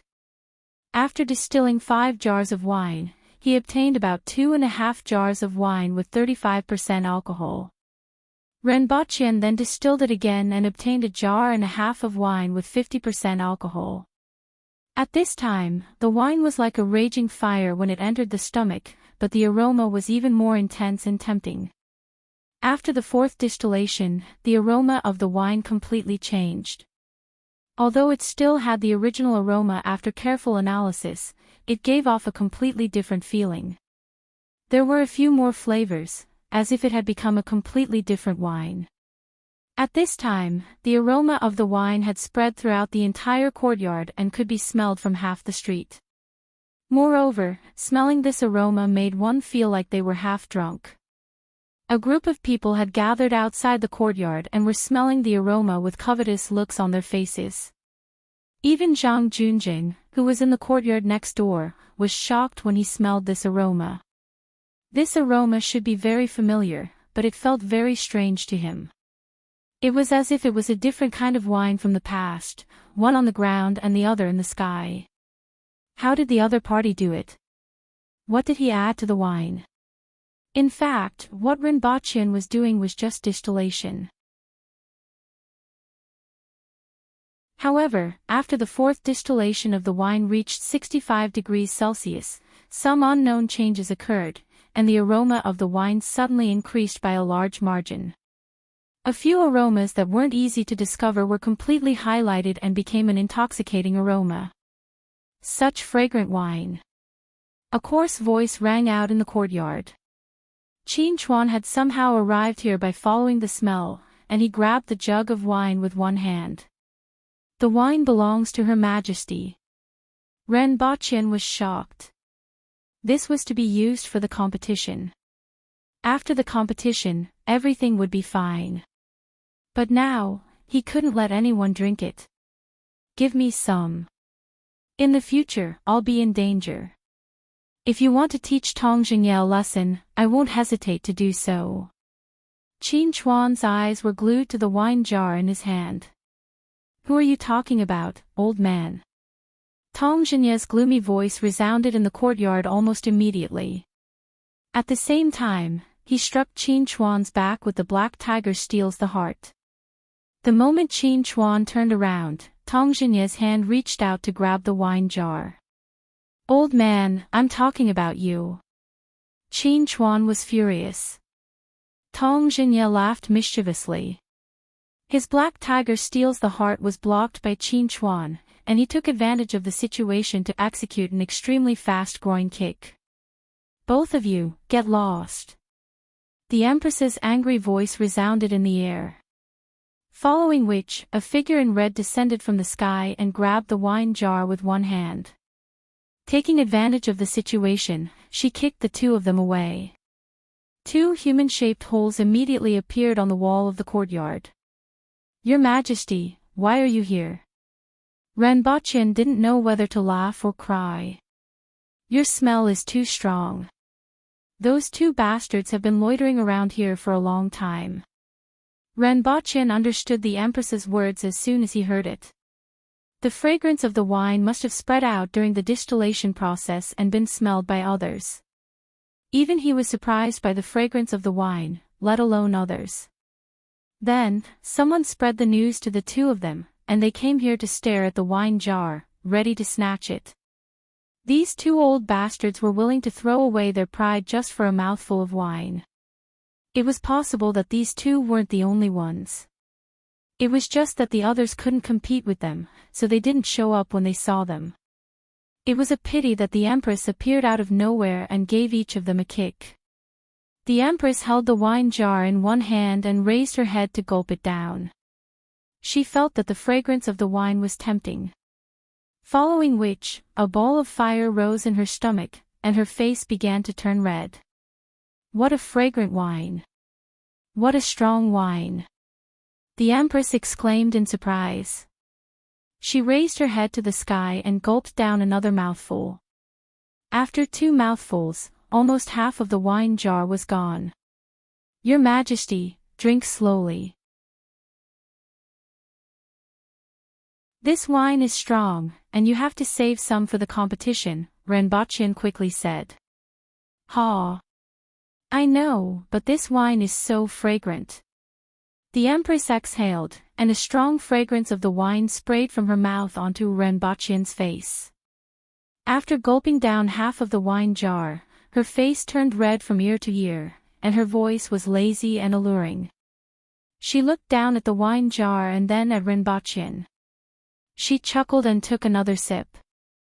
Her eyes began to become hazy. Your Majesty, wait for me to take another sip. The Empress felt the rich sweetness in her mouth. She liked it and gulped down another mouthful of wine. This time, she took a smaller sip, but her eyes became even more hazy. Your Majesty, you really can't drink anymore. Renbochin didn't know whether to laugh or cry. He knew that the Empress loved wine, but he didn't expect the wine jar to be so tempting. She hugged it tightly and didn't want to let go. It seemed like he really had to get the recipe for the Zhang family's wine. I know. I'll take another sip. The Empress gulped down another mouthful of wine. In the blink of an eye, more than half of the wine jar was gone. The Empress's drunkenness became more obvious. Even though the Empress had a good capacity for alcohol, this jar contained about 5 caddies of wine. She drank more than half of it in a few mouthfuls, and her drunkenness became obvious. Your Majesty, you really can't drink anymore. Renbochin was helpless. The Empress was already drunk, and if he allowed her to continue drinking, he was afraid that the wine jar would be empty. He had no choice but to reach out to grab the wine jar. When the Empress saw him reach out, she lifted the wine jar, and Renbochin pounced on empty air. He pounced directly in front of the Empress, and the distance between them was only 1 foot. Renbochin saw that the Empress's face was pink, her eyes were hazy, and she looked charmingly naive while holding the wine jar. He couldn't help but feel a fire burning in his heart as he leaned forward and kissed her. Then, he was bitten on the lips by the Empress. Ouch, ouch, ouch, ouch. Renbochin was in so much pain that his tears were about to fall. Good for nothing. The Empress rolled her eyes at him coquettishly. She took a step back and drank another mouthful of wine. Only then did she throw the wine jar back to him. She let out a few seductive giggles and jumped into the air in a flash. She almost stumbled and fell from the sky. After a few flashes, she disappeared. When the Empress left, Tong Jinye and Qin Chuan, who were hiding somewhere, appeared in front of Renbochin again. This is all for the competition. Please don't think about it anymore, Renbochin said helplessly as he hugged the wine jar. In fact, this wine was distilled and had a higher alcohol content than the Zhang family's wine. Why were they behaving like lechers who had seen a peerless beauty? Tong Jinye, Qin Chuan, the two of you come into the palace. The Empress's voice traveled for an unknown distance and reached the hands of a few people in the courtyard. The two of them grimaced in pain and looked at the wine jar in Renbochin's hand, which was still emitting a strong aroma of wine. Soon after, they disappeared from the courtyard in a flash. Renbochin waited for the two of them to leave before he carefully took a sip of the wine. At first, he felt that his mouth was full of mellow fragrance and sweetness. Soon after, he felt as if his throat and stomach had been set on fire. After the extreme heat, it turned into a trace of cool air that soothed his throat that had just been set on fire. He couldn't help but moan at the peculiar comfort. No wonder the Empress hugged this wine jar and didn't let go. It was indeed good wine.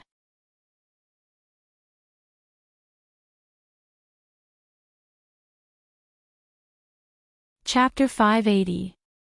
These days, other than returning to the palace at night, Renbochin spent the rest of his time in that courtyard, in a daze. He was in a daze because all he did from beginning to end was instructing others on how to make the distilling boiler, which wasn't considered complicated. Other than that, he spent most of his time in a daze. After being busy for a few months in Tianjing Basin, he enjoyed being able to be in a daze with nothing to do. Due to his special status, Renbochin rarely interacted with other officials. As a result, he didn't know that there was more than one discussion about him outside the courtyard these days. The main reason was about the rearguard commandery in Tianjing Basin and the current Zhang family. Although the rearguard commandery was still outside the establishment, with the approval of the Empress, it would soon become an official department of Dao. This time, regardless of whether the Zhang family won or lost, they would probably serve Dao in the future. If the Zhang family won against Renbochin, they would probably take this opportunity to get an official position. Renbochin was used to multi-ethnic countries on Earth and was used to letting the capable ones handle everything. This seemed normal to Renbochin, but it wasn't a small matter in the hearts of many people. This was because in the past few decades, there had never been a precedent of someone from another race entering the imperial court as an official. It could be said that he had a special status. After experiencing the initial onlookers, everyone began to accept Renbochin as the Empress's future husband with each and every one of his actions. However, now that there was the addition of the rearguard commandery made up entirely of remnant citizens of the Han nation and the Zhang family, many people in the imperial court had objections. However, the Empress had already approved of these two matters. With her temperament, no one could stop these two matters. The discussions couldn't be suppressed, but they didn't reach Renbochin's ears. Even the Water Empress had heard about it. However, she merely chuckled and put the matter aside, ignoring it. There were many things that she had seen more than others. Judging from the final outcome of Tianjing Basin, she had a little more confidence in Renbochin's approach. All that was left was to wait for time to test and see if everything would develop as Renbochin had expected. 5 days passed just like that. 5 days later, when the east gate opened, a neatly dressed Zhang Jun stood in front of it. He looked up and saw that the west gate was already open. Renbochin was sitting in a rocking chair in front of it, dozing off. "Thank you for waiting, Sir Ren." Zhang Junjing laughed. He was also wondering if Renbochin had done everything or if he had given up after failing. Based on his experience, the latter was more likely. However, he was still worried and even more nervous than before.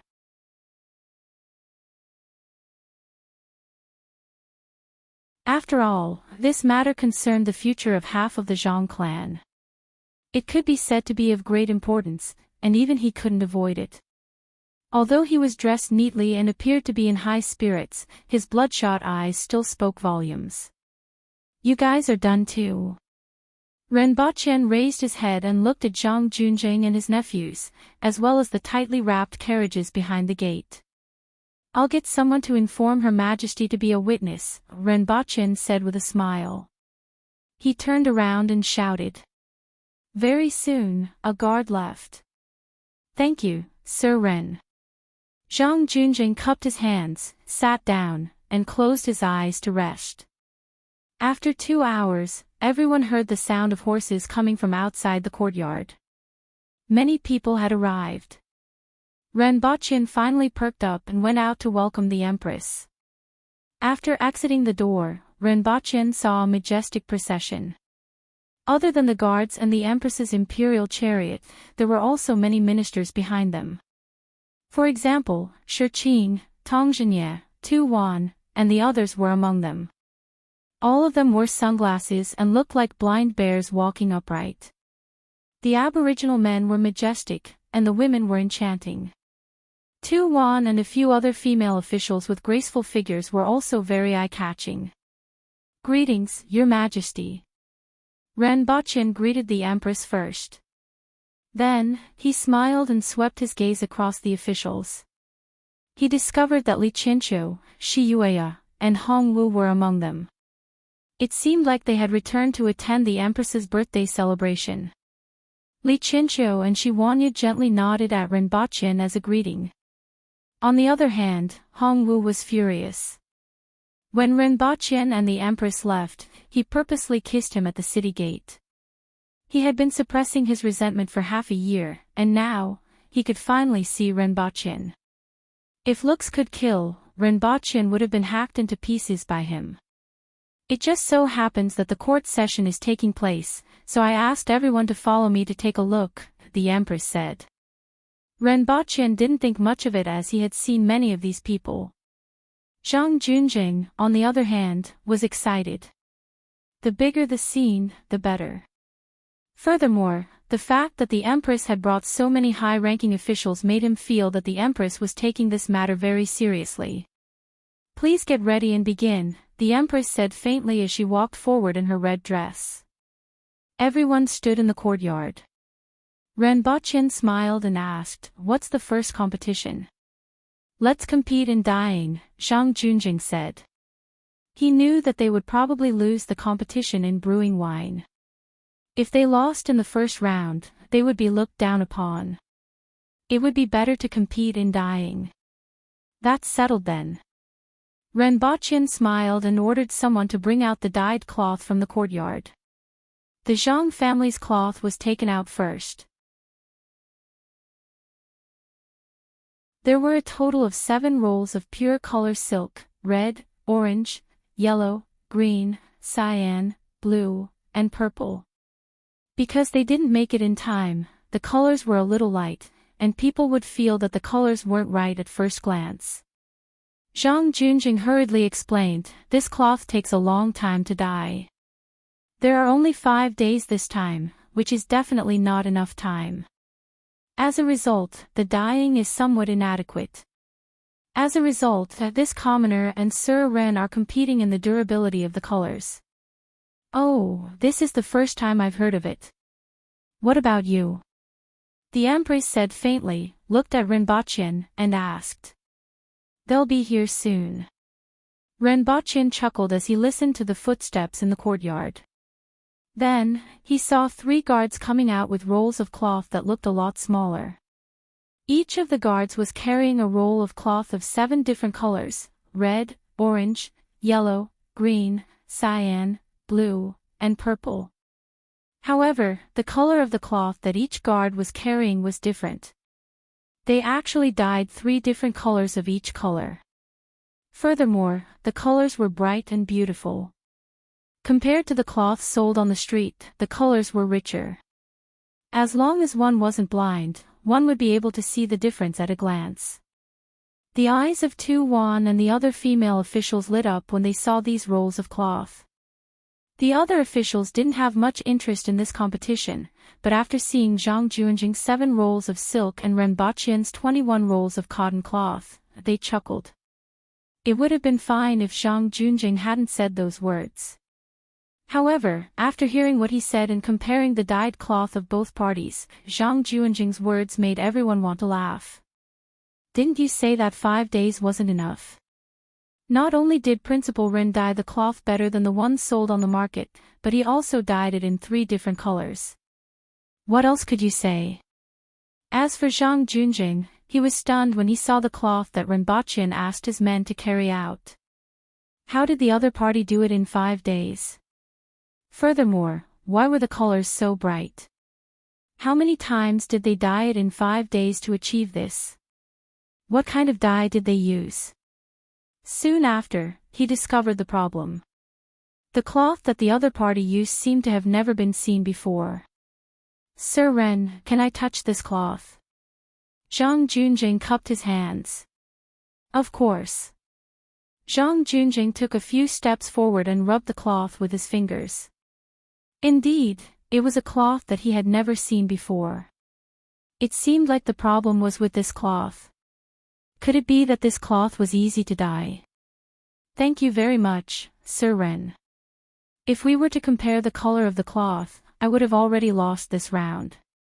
However, this time we are comparing the durability of the color after washing, Zhang Junjing said.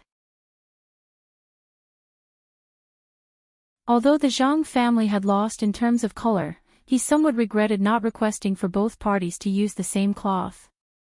However, the most important factor was the degree of fading after washing. This was the content of the competition. Of course. When two pieces of cloth of the same size were placed in hot water, one of the pots immediately turned red. However, the other pot of water only had a slight change. Zhang Junjing's face turned extremely ugly. That pot of water that turned red was the Zhang family's cloth. Without needing to compare the two pieces of cloth, he knew that the Zhang family had lost the first round of the competition. The Zhang family, who had always had the best cloth, actually lost to the person in front of him, whether it was in terms of color or durability. This was a bigger blow to him than losing the first round. One had to know that the Zhang family had already lost 2 rounds, including the wine brewing. This meant that the Zhang family was inferior to the other party in these 2 categories. Furthermore, these 2 categories were chosen by the Zhang family without the other party's knowledge beforehand. The chances of the other party cheating could be said to be very small. Even the entire Dao couldn't beat the Zhang family in these 2 categories, let alone in such a short period of time. You're tuning in to the LoveLore Library YouTube channel. We're so grateful for your support, and don't forget to subscribe to join us on this incredible journey through captivating stories. Your generosity through donations truly makes a world of difference, as it's the primary source of revenue that allows me to expand and enhance this channel for you. Thank you from the bottom of my heart for being a part of this adventure.